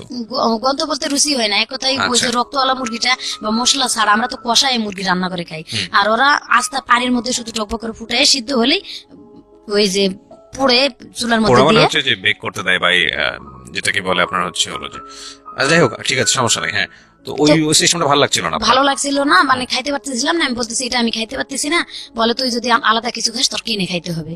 হ্যাঁ, আমি আমার টাকাতে কিনেই খাচ্ছি, মানে আমি চাইতেছি যে আমার অভিজ্ঞতাটা হোক বা ভাষা জানি, এর থেকে ভালো জায়গায় যাতে আমি আসতে পারি। তখন এভাবে 2টা বছর কাটাই ভাই আমি চলে আসছি। চলে আসার পরে 4 মাস ছুটির পরে ওই এজেন্সিতেই যোগাযোগ করছি এবং বলছি যে আমি ভালো কোনো জায়গায় যাইতে চাই, আপনারা একটু সময় নেন, বেতন বেশি করে এবং ভালো জায়গায় দিবেন, যেখানে তারা অনেক মেয়ের আমি দেখে আসছি লেখাপড়া জানে না, ভালো ভাষাও বলতে পারে না, ভালো কাজও করতে পারে না, নামাজ কালামও পড়ে না, সেই মেয়েদেরকে যদি ওরা 1500 টাকা বেতন দেয় এবং খাওয়া পড়া সম্পূর্ণ দেয়, 30,000 টাকা কিন্তু থাকে যায়, তাহলে আমার কেন থাকবে না? ওয়াইফাই দেয়, ফোন ব্যবহার করতে দেয়।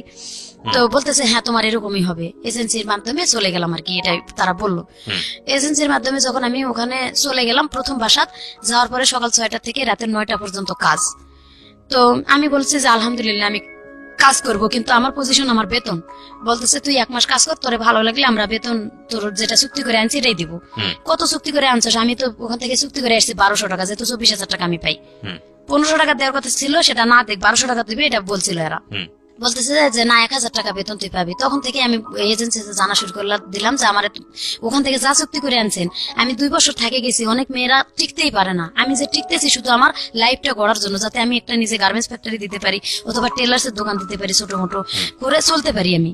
আমার একটা মেয়ে আছে, আর একটা বিবাহ দেওয়ার জন্য এই মেয়েটার আমার খরচ দিয়ে চালাইতে হয়।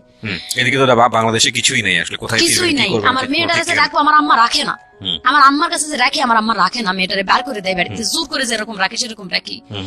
তো তারা প্রথম মাসে বেতন আমার ওটাই দিল, দিয়ে বললো তোর টাকা থেকে তোর শীত আসছে, মানে গত বছর নভেম্বরে চলে গেছি আমি, বলছে যে তোর টাকা থেকে তোর সম্পূর্ণ করতে হবে। আমি তখন এজেন্সিতে ফোন দিলাম যে আমি এই বাসায় কাজ করব না। কেন? আমি কই আমার খাবার আমার টাকা দিয়ে খাইতে কয়, কাপড় চোপড় আমার টাকা দিয়ে করতে কয়, আমি এটা করবো না। তখন এজেন্সি বললো যে ঠিক আছে, তুমি যেহেতু ভাষা জানো, কাজ কাম ভালো পারো, তোমার বাসা পাল্টে দেওয়া হচ্ছে। পরবর্তীতে বাসা পাল্টে দিল আমার ডাকে এবং বললো যে বাসায় যাচ্ছ তুমি কিন্তু আর নালিশ করতে পারবা না। আমি কই যদি তারা আমার না দেয় আমি নালিশ করবো না, কি করবো? পরে অন্য বাসায় দিল আমারে, অন্য বাসায় 3 মাস ভাইয়া কোনো বেতন দেয় না। 3 মাস বেতন দেয় না? অনেক মারধর করে আমারে। খাবারটা কিনে দেয় ঠিকই, মাছ কিনে এনে দেয় এবং গরু মাংস কিনে এনে দেয়, রান্না কর খা, কিন্তু বেতন কোনো খবরই নাই। বেতনের কথা বললে কয় কি জানি কে দিবে আমি জানি না। যে কয়বারে বলি যে মামা, কাকে বলেন বেতনের কথা? এটা যে গার্জিয়ান পুড়ি আছে বাসার, তার হাজবেন্ড প্রস্রাব পায়খানা করতে, আমি প্রস্রাব পায়খানা পর্যন্ত পরিষ্কার করছি শুধু একটু ভালো থাকার জন্য ভাইয়া। বলছে যে মামা মিন দেবে বেতন, আনা মিন দেবে রাতে। এটা কইতে হইতেছে যে আমার বেতনটা কে দিবে? বলতেছে আনা মাফি মালুম।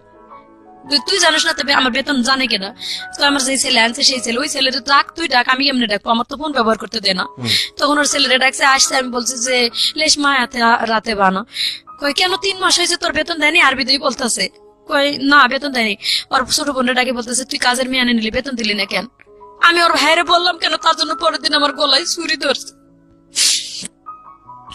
আমার কাছে ফোন নাই ভাই, আমি যে ফোন দেবো বাংলাদেশে, ওদের ফোন থেকে ওর ছোট বোনটা চুরি করে আমার ইমো চালাই দিয়েছিল। আমি ওই যে ময়মনসিং যে ফ্রেন্ড আমার আছে, ওরে বলছে যে ভাই আমার খুব কষ্ট হইতেছে, এবং যাওয়ার সময় ওই স্বাক্ষর দিছিল আমার যাওয়ার, বলছে আমার এরকম কষ্ট, তুমি একটু এজেন্সিতে যাও। এজেন্সিতে ও বারবার যাওয়া আসা করে, ওর কথা বলতেই দেয় না, সুযোগই দেয় না। আমি এই অনুষ্ঠানের মধ্য দিয়ে আমি জানি বিশেষ করে সৌদি আরব, মধ্যপ্রাচ্যের অনেক দেশে আছেন যারা এই অনুষ্ঠানটা শোনেন, নিয়মিত শোনেন, তাদেরকে আমি একটু অ্যাড্রেস করছি।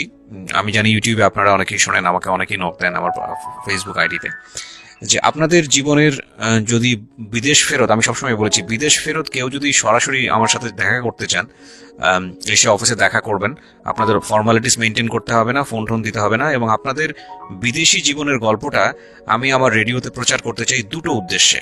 একটা হচ্ছে যে এই যে টাকাটা বাংলাদেশের আজকে মেরুদণ্ডের সবচেয়ে বড় শক্তিশালী জায়গা যেটা বৈদেশিক রেমিটেন্স, এই টাকাটা কত কষ্ট করে বাংলাদেশে আসে, এটা একটা ফোকাস করতে চাই। আরেকটা হচ্ছে যে আমাদের ওইখানে গিয়ে আমাদের আমাদের আমাদের দেশি ভাই বোনেরা তারা কি জীবনযাপন করেন, কতটা কষ্টে জীবনযাপন করেন, বা আমাদের যে লেবার মার্কেট বা আমাদের যে লেবার ফোর্স, সেই জায়গাটায় আমাদের যে ন্যায্য দাবিটা সেটা কিভাবে আসলে এনশিওর করা যায়, সেটার জন্য আমাদের এই ছোট ছোট ঘটনাগুলো এগুলোকে ফোকাস করা উচিত। কারণ আজকে যে এই যে ভদ্রমহিলা তার যে গল্প, আমি জানি যে সেটা বাংলাদেশের থেকে যাওয়া অনেক প্রান্তিক পর্যায়ের অনেক নারী আছেন যাদের জীবন গল্পের সঙ্গে মিলে যাবে, যারা হয়তো মধ্যপ্রাচ্যের বিভিন্ন দেশে বাসা বাড়িতে কাজ করেন।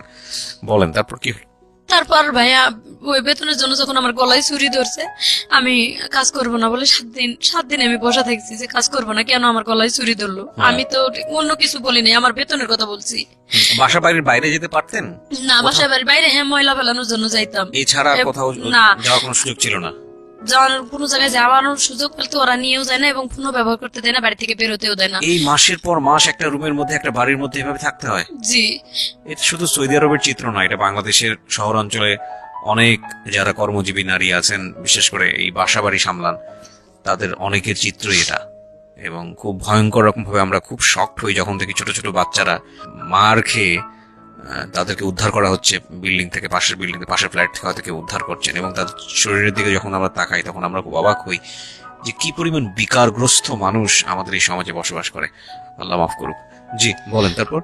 তারপরে আমি যখন 7 দিন বসে থাকলাম, কাজ করলাম না, তখন ওর ভাই আসে আমার আলাদা ঘরে একটা আটকায় রাখছে তারা তালা দিয়ে, এবং ওর মা বারবার বলতেছে যে তুই ফ্রিজ থেকে এটা ওটা খা। আমি শুধু পানি খাইয়েছিলাম 7 দিন, এবং ওর ভাই বউ আমারে মানে পাউরুটি এই মানে 4টা পাউরুটি একটু দিছিল, ওইটুকু খাইয়ে 7টা দিন এভাবে কাটাইছে। ওইভাবে কাটার পরে আমি বলতেছি আমি এখানে কাজ করবো না, আমার এজেন্সিতে তোরা কল দে, কেন আমারে তোরা এভাবে আটকায় রাখছিস। প্রিয় শ্রোতা, জি পরে এজেন্সিতে কল দিয়ে ওর মতো ও কি বলে আসছে বাইরে থেকে, আমার এসে ফোনটা ধরাই দিল। উনি ইয়ার লোক ছিল, নোয়াখালী বাড়ি। উনি বলতেছে যে মুর্শিদা তোর কি সমস্যা, এক বাসায় দিলাম এরকম, একবার তুই করে গেলি ভালো, এবার এরকম কেন? উনি বাঙালি। হ্যাঁ, আমি বললাম একবার আমি করে গেছি ভালো, সহ্য করে গেছি এই কারণে যে আমি যাতে ভাষা শিখলে এর থেকে ভালো একটু পজিশনে আসতে পারবো। আর আমি বলেও আসছি যে আমি দেখছি অনেক মানুষ যারা ভালো মানুষ, আমার কপালে কি এরকম শুধু পড়ে, এই কথাটা বললাম। বলতেছে যে বোন এখানে আসলে হয়তো তোর এজেন্সি মারধর করবে, তুই এখানে না আসে ওরা আরেক বাসায় তোরে দিতে চাই, তুই দেখ আরেক বাসায় যদি ভালো হয় সেখানে করবি। বাট আপনি বললেন না যে আপনাকে 3 মাস যাবত স্যালারি দেয় না? বলছি হ্যাঁ, আমার স্যালারি দেয় না, কয় যে তোর স্যালারি দিয়ে তোরে দিয়ে আসবে। তা আমি বললাম আমার স্যালারি হাতে দিয়ে আমারে দিয়ে আয়। স্যালারি দিল না, এবং রাত্রে দিয়েও আসলো না, রাত্রে সারা রাত ওখানে রাখলো। রাখে পরের দিন সকালবেলা আমার ফোন কিন্তু যাওয়ার সাথে ওনারা নিয়ে নিছে। পরের দিন ওনার ছোট ভাই আসছে বেড়াইতে, ওনার ছোট ভাইয়ের গাড়িতে উঠে আমার পাঠাই দিল, আমার ফোনও দিল না। এবং আমার যে কাপড় চোপড় গুলো আমি নিয়ে গেছি, আমার ব্যাংকের চেক বই টই নতুন করে চেক নিয়ে গেছিলাম যে আমি আগের বার তো যা করছি এবার ব্যাংকে টাকা জমা বন্ধ, তো মেয়েটার জন্য কিছু করবো, সেই ব্যাংকের চেক তারা নিয়ে গেছে। সবকিছু মানে কোনো কিছু রাখে নাই, মোবাইলের সিম যত সব খুলে নিছে। 3টা সিম ছিল আমার কাছে, 3টা সিম ওই নিয়ে গেছে ওরা। নিয়ে যাওয়ার পরে আমি ওখান থেকে মানে পরের দিন ওর ভাই ছোট ভাই নিয়ে আরেক মেজো ভাইয়ের বাসায় নিয়ে আমার ধুয়ে দিল। তারপর আমি যাই কান্দাকাটি করলাম, আমার খাওয়া দেয় না, এতদিন ধরে আমি না খাইছি, খাইতে দিল, খায়াও বললো তার বাড়ি অপরিষ্কার, পুরা বাড়ি। সৌদিয়া মহিলারা ভাই এত খারাপ, আমাদের বাংলাদেশি মহিলারা এতটা খারাপ না যে ও তো কষ্ট করে আসছে। পুরা বাড়িটা ধোয়া, একবারে ছাদ থেকে নিচতলা পর্যন্ত ধোয়াইলো, বাড়ির ঘর থাল বাসন রান্নাঘর বক্স যা ছিল সব পরিষ্কার করাইলো। করানোর পর কয় কি তুই তো সুন্দর কাজ করতে পারিস, মিয়া মিয়া কাজ তোর, তো তোর এরকম করলো কেন, বেতন দিল না? তোরা আমি আমার মায়ের বাসায় কাজে দেবো, তুই যাবি? আমি কই মায়ের বাসা আর বোনের বাসা বুঝিনি, আমি এসে কাজ করতে, আমার মাস শেষ হবো বেতন দিব, এই বাসায় দিলে আমি যাবো, যে কোনো বাসা। 30 তারিখ যেদিন আসবে আমার বেতন দিব, 31 তারিখ পড়বে আমি কাজ করবো না বেতন না দিলে। তখন বলতেছে যে তোর কোনো সমস্যা হবে না, আমার মায়ের বাসায় আমি দিব। 3 দিন ওখানে রাখলাম, ওর মা আসার খবরই নাই। তখন 3 দিনের দিন আমি নিজে পুলিশের কাছে ধরা দিলাম। মানে সকালবেলা আমার মনে করছে যে আমি যাবো না, বাইরে তালা রাখে খুলে রাখে, ওর হাজবেন্ড কাজে গেছে চাকরিতে, আর্মি চাকরি করে। আমি চলে গেছি পুলিশের কাছে, পুলিশের কাছ থেকে যে আমার আনছে কয় অফিসে দিয়ে আসতেছি এখনই, এই কথা কয়, অফিসের কথা কয়। আমরা পুলিশের কাছ থেকে নিয়ে এসে বাসায় এসে বলতেছে যে কি লাভ মুর্শিদা, দেখ আমরা নিয়ে এসছি আবার, এখন যদি তোরা সারা জীবন আটকায় রাখি বেরোতে পারবি না।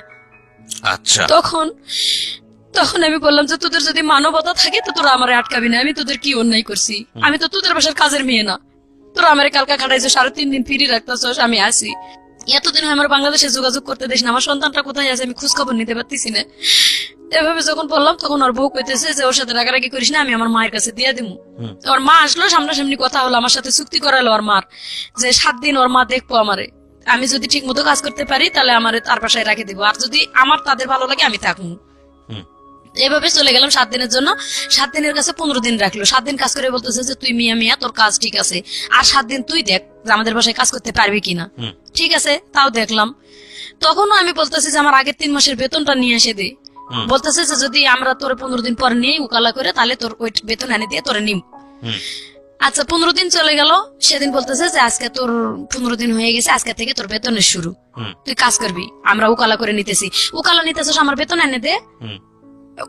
আমরা জানি না কি অবস্থা, দেখেন কোন পজিশনে আমি আছি, ফোন দেওয়ার তো যোগাযোগই নেই, নাম্বারও দেয় না, ফোনও দেয় না, বলে কি যে আমরা জানি না। আচ্ছা তোরা জানিস না, কে জানে আমার ওই বেতন কে আনে দিব? তখন আমি আর কিচ্ছু না বলে কান্দে কেটে কাজ করা শুরু করলাম। কাজ করতেছি, ওই 7 দিন পর ওই যে মেয়ের জামাই আর যার ছেলে আর কি শ্বশুর বাড়িতে দিল, ওই ছেলে আসছে এখানে শ্বশুর বাড়িতে, আমি আলাদা করে তার রুমে গেলাম। ওরা যাই যখন বললাম যে তোর মার বাসার বেতনটা তো আমি পাই নাই এখনো, আর ওদেরকে বললে ওরা গুরুত্ব দেয় না। তো ও মোটামুটি ভালো মানুষ ছিল, ওর সাথে সাথে ওর মার নাম্বার, মানে 3 মাস 4 মাস যাবত কি হচ্ছে, আপনার মেয়ে কোথায় আছে, কি অবস্থা কিছু জানেন না? কিছু জানি না আমি। কি ভয়ঙ্কর অবস্থা। পরে আমার আম্মা এদিকে বকাবকি করে শেষ করে দিতেছে, টাকা পয়সা পাঠায় না। আমি খারাপ মানুষ, আমার দেশে থেকে কুলাই নাই দেখে আমি বিদেশে গেছি। বলেন তারপর। পরে ভাইয়া আমি ওনারা বলার পরে উনি ওনার ছোট ভাই চাকরি করে পুলিশের ওখানেই, ওনার ভাইয়ের ফোন দিল, দিয়ে ওনার ভাই চলে আসলো ওনার কাছে আর কি, ভাই ভাই যায় দেখা করে 2 মাসের বেতন দিল আর কি। ওনার ভাই বলতেছে আমি 2 মাসেরটা দিতেছি আর আমার ছোট বোনের কাছে 1 মাসেরটা নিতে। তো ওই 2 মাসের বেতনটা আমার আনে দিল। দেওয়ার পরে আমি বললাম যে তুই আমারে দিলে আমি কই দিমু, তুই পাঠায় দে। তো ওই আবার আমারে নিয়ে ব্যাংকে চলে গেল, ওর শাশুড়ির কাছে বলে যে আমি ওরে ব্যাংকে নিয়ে গেলাম। যাওয়ার পরে ব্যাংকে পাঠাইতে পারলাম না, আবার ঘুরে আসে ওর ভাইয়ের নাম্বারে পাঠাইলো, ওর ভাই আবার ওখান থেকে পাঠাই দিছে আমার বাংলাদেশের টাকাটা, ওই 2 মাসের বেতনটা। কিন্তু তাও আমি আমার মেয়ের সাথে কথা বলতে পারলাম না। টাকাটা যে পাঠাইছে আমি শুধু ওই যে আমার ওই ফ্রেন্ড আছে ময়মন সিং, ওর ইতে টাকাটা পাঠাইছি বিকাশে, এবং পাঠাইছি বলছি যে ভাই তুমি আমার মেয়ের খোঁজটা নিয়ে, আমার আম্মার আবার ইমো মোবাইল নাই, মানে আমার মেয়েরও নাই ছোট ইয়া মোবাইল গুলা। পরে আমি বলছি যে তুই একটু আমার মায়ের কাছে টাকাটা পাঠাইয়া বলিস আমার মায়ের দেখতে, আমি যতদূর নাইছি আমার মাইয়াটা জানি তারা না ফালায়। ও যখন ফোন দিছে কয় তোমার মতন বন্ধু আছে যার বাপ মা লাগে না, তার তোমার কাছে যখন টাকা পয়সা পাঠায় সব টাকাই তোমার কাছে পাঠায়, তুমি সব আমাদের কাছে আসলে টাকা পয়সা দেয় না, যোগাযোগ করবে না দেখে, মানে টাকা দেবে না দেখে যোগাযোগ করে না, তাহলে তোমার সাথে কিভাবে যোগাযোগ করে? এই কথাটা বলার পরে বলছে বাড়ি থেকে বের করে দেবো। তখন ও আনে আমার মেয়েকে মাদ্রাসায় ভর্তি করে দিছে, মেয়ে মাদ্রাসায় থাকতে পারবে না। এখানে ওরা কি হয়েছে আমি ওইখানে কিছুই করতে পারতেছি না, ওইখানে আমি আমার ফোন বন্ধ। আবার গেছে এইভাবে আরো 3 মাস, মানে ওই বুড়ি বাবা 3 মাসের বেতন আটকাই দিছে। আমার সুন্দর মতন বুঝাই কয় যে তোর 4 মাসের 5 মাসের বেতন একবারে পাঠাবি, তোর কাজে লাগবো। 5 মাস হয়ে গেছে বেতন দেয় না, যখন আমি কাজ বন্ধ করে আবার পুলিশের কাছে গেছি। আচ্ছা, তখন 5 মাসের বেতন পান? 5 মাসের বেতন আবার পাই নাই। মানে ওদের ওখানকার 1 মাসের আছে আর বুড়ি 4 মাসের, জি মোটে 5 মাসের বেতন হয়ে গেল। এই 5 মাসের বেতন না পাই আমি চলে গেছি যখন, তখন ওখানকার 1 মাসের বেতনটা পুলিশের কাছে থাকাকালীন আনে দিল। আচ্ছা এবং বুড়ির ছেলে আসে ওদের সামনে আমার 100 টাকা গিফট করে, এটা বাংলাদেশে 2000 টাকা হয়, গিফট করে বলতেছে তোর ফোন আজকে তোর হাতে দেবো, ওয়াইফাই দেবো, নাহলে তোর সিম কিনে দেবো আমি পার্সোনাল আলাদা করে, তুই অল টাইম বাংলাদেশে যোগাযোগ করতে পারবি, এবং আমি তোর বেতন প্রত্যেক মাসে মাসে ক্লিয়ার করে দিব। আমি কই আগের 5 মাসের বেতনটা আমারে দেও। বলতেছে যে তোর আগের 5 মাসের বেতন এই যে ওরা 1000 টাকা দিয়েছে আগের মাসেরটা ওদেরটা, আর আমি আমারটা বাসায় যাই তোরে দিতেছি সব। এ টাকা নিয়ে বাসায় গেল, বাসায় যে দোকানে নিয়ে গেল, আমার দোকান থেকে কাঁচা বাজার যা যা লাগে আমি কি কি খাবো কিনে দিল সবকিছু। জি সেদিনটা পুলিশের কাছ থেকে আর কি লিখে দিয়ে নিয়ে আসলো, নিয়ে এসে কিনে দেওয়ার পরে আমি আবার 1 মাস ওই 3 দিন 4 দিন পর কই এই 2 দিন পরে দিতেছি, 1 দিন পরে দিতেছি, করতে করতে আবার 1 মাস কাজ করলাম ফুল তাদের বাসায়। আচ্ছা আগের ওই 1 মাসের বেতনটা আমারে দিছে, কিন্তু এটা এই বেতনটা দেওয়ার কোনো খবর নাই। এভাবে আবার ওদের 5 মাসের বেতন জমলো। তা আগের 1 মাসের যে বেতন পাইছি আমি কুষ্টিয়ার এক ভাইয়া, আমি ময়লা ফেলতে আসে ওই কুষ্টিয়ার ভাইয়ারে দিয়ে আমি পাঠাই দিছি যে ভাইয়া আমি আমার ইমো নাম্বারটা দিলাম আর টাকাটা দিলাম, মানে বিশ্বাস করে যদি তুমি পারো একটু হেল্প করো, আমি খুব কষ্টে আছি। ওই ভাইয়া বললো কি যে তোমার যখন ফোন দেয় না তাহলে আমি তোমার একটা অমুক টাইমে মোবাইল কিনে এনে দিয়ে দেবো, একটা সিম গোপনে তুমি এটা রেখে দেবা। ভাইয়াটা আমার হেল্প করছে, আমি গোপনে একটা 1,000 টাকা দিয়ে আর কি আমি বলছি যে আমি বেতন এখান থেকে টাকা কাটে নিও ভাইয়া, নিয়ে আমার ফোন কিনে দিও। কই আমি পুরুষ মানুষ হয় যদি আপনি একটা বিপদে পড়া মেয়ের যদি টাকা নিয়ে ফোন কিনে দিই তাহলে আবার কেমন হলো। তবে ভাবি আমি একটা সিম সহ করে কিনে দিতেছি, তবে সিমটা যদি কোনো বাইসেন্স ধরা পড়ার মতন ভাব হয় সিমটা আপনি ভাঙে টয়লেটে ফেলাই দিন অথবা মুখের ভিতরে ঢুকাই রাখেন, যেহেতু ফিঙ্গার দিয়ে কিনতে হয় আমার যাতে সমস্যা না হয়। এভাবে ওনারা একটা ফোন কিনে দিল আমারে, দিয়ে ওই টাকাটা বাংলাদেশে পাঠাইছে। আমি ওই যে গোপনে এই ফোন থেকে আমি রাত্রে ঘুমাইতে গেলে ওই যে ময়মনসিংহে কল দেই, বড় ফোন থেকে ওরা কল দেয় আর আমি কন্টাক্টে কথা বলি, মেয়ের খোঁজ খবর নিতেছি, মেয়ে কোথায় থাকলো, মাদ্রাসায় ভর্তি করাইছে। আমি অনেকটা হ্যাপি হলাম যে যাক মেয়েকে যখন মাদ্রাসায় ভর্তি করাইছে ও তো এখন বন্দি অবস্থায় থাকবে, আর কোনো ভয় নাই। মেয়ে নাকি 1 মাস লেখাপড়া করে কান্দাকাটি করছে আর পড়বে না ওখানে, বাপের কাছে বলছে, বাপে কয় তোর মানে খারাপ ভাষা করছে এখানে, যাই হোক ওখান থেকে ও রাগ করে কয় তোর কি লাগে তুই আমার মেয়েরে নিয়ে গেছিস কে, ওখান থেকে বের করে মানে মেয়ে নিজে নিজে পালে আসছে, ওখান থেকে বের হয়ে গ্রাম সম্পর্কে এক ভাইয়ের বাসা শহরে ওখানে থাকলো। ওই যে 5 মাসের বেতন তারা 5 মাস মানে টাকা হাতে চেপে ধরে 5 মাসের ফিঙ্গার নিল রাত্রে আমার কাছে নিয়ে, মাত্র 3 মাসের বেতন দিল, আর 2 মাসের বেতন কয় ব্যাংকের থেকে আনতাছে তুলে আনতাছে কয়ে বেতন ওই 3 মাসেরটা দিয়ে 3 দিন পরে আবার আমার কাছে রিপ্লাই 500 টাকা নিছে ওরা, নিয়ে বলতেছে কি যে 500 টাকা দিয়ে আমাদের ঘরে কোনো বাজার নাই, তুই আর 2,500 টাকা পাইতাছ শীত আমাদের কাছে, এটা সহ দিব। আমিও সহজ মনে দিয়ে দিছি ওই 500। এরপরে আর কোনো বেতন তাদের বাসায় আমি পাই নাই।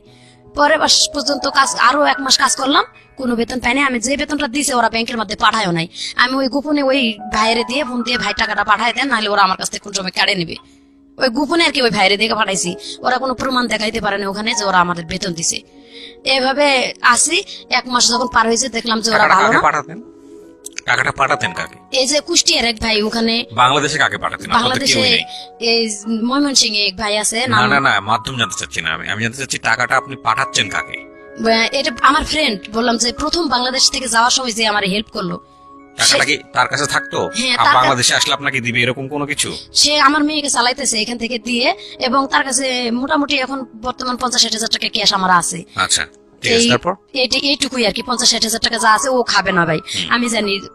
মানে কিছু কিছু মানুষকে মানে অবিশ্বাস করা যায় না। তো আমার এখনো বলছে যে টাকাটা দিচ্ছি, কিন্তু দিলে তো আমি নিজে থাকার জায়গায় পাচ্ছি না এখন। তো যাই হোক, পরে ওইখান থেকে যখন পলায় আবার পুলিশ না, আমি বেতনের জন্য ঝগড়া করলাম যে আমি আর কাজ করবো না। যখনই কাজ করবো না এই কথাটা বলা মাত্র আমার মায়েরা আটকায় দিয়ে ঘরের মধ্যে তারা মোবাইল টোবাইল কাড়ে নিয়ে গেল, যাতে পুলিশের কাছে আমি কল না দিতে পারি। 3 দিন পর্যন্ত আমার কোনো খোঁজ খবর করলো না ওই রুমের ভিতরে। আমি খাই থাকলাম না মরে গেলাম না বাঁচে থাকলাম। চাবি আমার কাছে ছিল ভাইয়া, চাবিটা রাখে আমি মানে ধৈর্য ধরছিলাম যে ওরা মনে বেতন যেহেতু এতদিন এটা মনে হয় দেবে দেবে দেবে দেবে করে। 3 দিনের পর আমি এরা ক্ষুধার জ্বালা সহ্য করতে না পারে নামাজ পড়ার জন্য আমার ঘরটা ওরা খুলে দেয় না। 3 দিন প্রসাব পায়খানা আমি ঘরের মধ্যে পলিথিনে করে পেঁচায় রাখছিলাম। 3 দিনের দিন মঙ্গলবারে রাত্রে ওরা আটকায় রাখছে, মঙ্গলবার গেছে, বুধবার গেছে, বৃহস্পতিবারে ভোরবেলা আমি ওয়ালের উপর দিয়ে ঘরের তালা খুলে ওয়ালের উপর ওয়াল টেপকায় পুলিশের কাছে গেছি। ওখান থেকে পুলিশরা 4 দিন পর্যন্ত তাদের কাছে রাখে, ওদেরকে ফোন দিয়ে ডাকে, ওরা আসে না, বলে টিকিট কেটে আসতেছি পাঠায় দিব, এই সেই ভেজাল করে দেয় না। লাস্টে পুলিশ এখানে একটা বড় সফরখানা আছে আর ওখানে আমাদের দিয়ে দিল যে 7 দিনের মধ্যে তোর টাকা পয়সা দিয়ে তোর সফর দিয়ে দিবে। 7 দিন পরে মোবাইল 2টা দিয়ে গেছে, কিন্তু আমার বেতন দেয় না ভাইয়া। পরে মোবাইল দিছে, মোবাইল ওরা নিয়ে ঢুকাই রাখছে এবং আমাদেরকে একটা বাড়ির মতো আছে, ওইখানে আমার মতন আরো অসহায় 55 জন মহিলা, মানে আগে থেকে 60 জন 70 জন আসতেছে যাইতেছে এভাবে 5 মাস আমি ওখানে কষ্ট করে আসলাম। ওখানে আসে দেখলাম আরো দুর্দশা অবস্থা। আরো যত মহিলারা আছে তারা 8 মাস 9 মাস ধরে আছে এবং তারা 2 বছর কন্ট্রাক্ট শেষ করছে, ওদের বেতন দেয় নাই। 3 বছর 2 বছর যখন শেষ হয়েছে দেয় নাই, তখন আরো 1 বছর কাজ করছে একজন 55 বছর মহিলা, ওনার বাড়ি বগুড়া। ওই খালা এখন ওখানে বর্তমান 7 মাস পার হয়ে গেছে, 8 মাসে পড়ে গেছে এবং বাংলাদেশে কোনো যোগাযোগই করতে পারে নাই। এই আমি আসার 1 সপ্তাহ আগে ওদের সাথে ঝগড়া করে আর কি দেয় 2 মিনিট 1 মিনিট একটু কল দিয়ে যে আমরা ভালো একখানে আছি, বেশি কথা বলতে দেয় না, 2-4টা কথা বলে যাতে কাটে দেয় যে আমরা ভালো আছি, এইটুকুই মাত্র যোগাযোগ। ওখানে আমি চলে আসছি কিন্তু অনেক মহিলা অনেক কষ্টে আছে। আমি এইটুকু বলতে চাই যে আমার যা কষ্ট হয়েছে, আমি চাই না যে ওই ধরনের কষ্ট আরো মানুষ করুক। যদি কেউ নিজের পেটের দায়ে সৌদি যায়, সবাই যে খারাপ এটা আমি বলবো না ভাইয়া, কারো রিজিকটা আমি মারবো না। আছে কিছু মানুষ ভালো, কিন্তু যখনই দেখবে যে মালিক ভালো না, 1 মাসের বেতন দিচ্ছে না, তারা পুলিশের কাছে ধরা দিয়ে চলে আসুক। আমি আপনার লিসেনারদেরকে এটা বলতে চাই যে যদি মানে কেউ অসহায় হয়ে যাইতে চায়, যাক 1 মাস ট্রাই করার পরে তারা যেন পুলিশে ধরা দেয় এবং বলে যে আমি বেতন কিচ্ছু নিব না, আমার বাংলাদেশে পাঠাই দেন। যখনই বেতনের দাবি করতে গেছি আমার 5 মাস রাখছে, ওই বেতনও দেয় না এবং 5 মাস আমি ওখানে না খাই কষ্ট করে থাকলাম। এমনকি আমাদেরকে ব্যালেন্ডার করে কাঁচা মরিচ আর কাঁচা টমেটো ব্যালেন্ডার করে সাদা ভাতের লগে খাইতে দেয়, একবার করে ভাত দেয়, একটা করে স্যান্ডউইচ দেয়, পাউরুটি সকালবেলা, রাত্রে একটা করে রুটি সিদ্ধ ডালের লগে। এভাবে ভাই ওখানে খায় থাকা যায়। তারপরে আপনি দেশে আসলেন কিভাবে? আমি দাবি ছাড়ে দিলাম যে আমি বেতন নেব না, আমি কিয়ামতের দিন যদি বেতন পাই থাকি কিয়ামতের দিন নেবো, ওইভাবে ছাড়ে দিয়ে চলে আসছি। যখন না করছি তারও 2 মাস পরে আমারে পাঠাইছে, বেতন নিব না করার পরে 2 মাস পরে আমারে পাঠাইছে বাংলাদেশে। এবং বাংলাদেশে আসছি আমি, তো আমার ফ্যামিলিতে আমার মেয়ের তো আগেই বার করে দিয়েছে তারা বাড়ি থেকে। যোগাযোগ করতেছি, কথাবার্তা মায়ের সাথে বললাম, ঘুরে ফিরে কয় আমি নিজেই চলতে পারি না, তোমার সন্তানে কিভাবে চালাবো, তারে কিভাবে, আমি ঘুরে ফিরে ওই আগের কথাই। তো সন্তানটা আসছিল আমার এখানে, ভাগ্নির বাড়িতে ছিল, বোনের মেয়ে। আমি আসবো শুনে মানুষের বাড়িতে ছিল, খালাতো বোনের বাসায়, তারও আমি টাকা পয়সা দিতে পারি নাই, দেই নাই এখনো। আমি বর্তমানে অসহায় অবস্থায় আছি। আমার ওই যে ওইখানে খালা ছিল, উনি আগেই আসছে, উনি আর কি আমার মেয়ের ভাগ্নির বাসাতে নিয়ে ওনার বাসায় রাখছিল। বলছিলাম যে খালা তুমি একটু পারলে আমার মেয়েটারে দেখো, তার কারণ মেয়েটা এখন উপযুক্ত হয়েছে, যদি এখন একটা অ্যাক্সিডেন্ট কিছু হয়ে যায় তাহলে লাইফটা নষ্ট হবে। আমি চাই না মেয়েটার লাইফটা নষ্ট হোক। আমি মানে বড় করছি মেয়েটারে, একটু হাতে পায়ে বড় করতে পারছি কিন্তু লেখাপড়া করাইতে পারলাম না।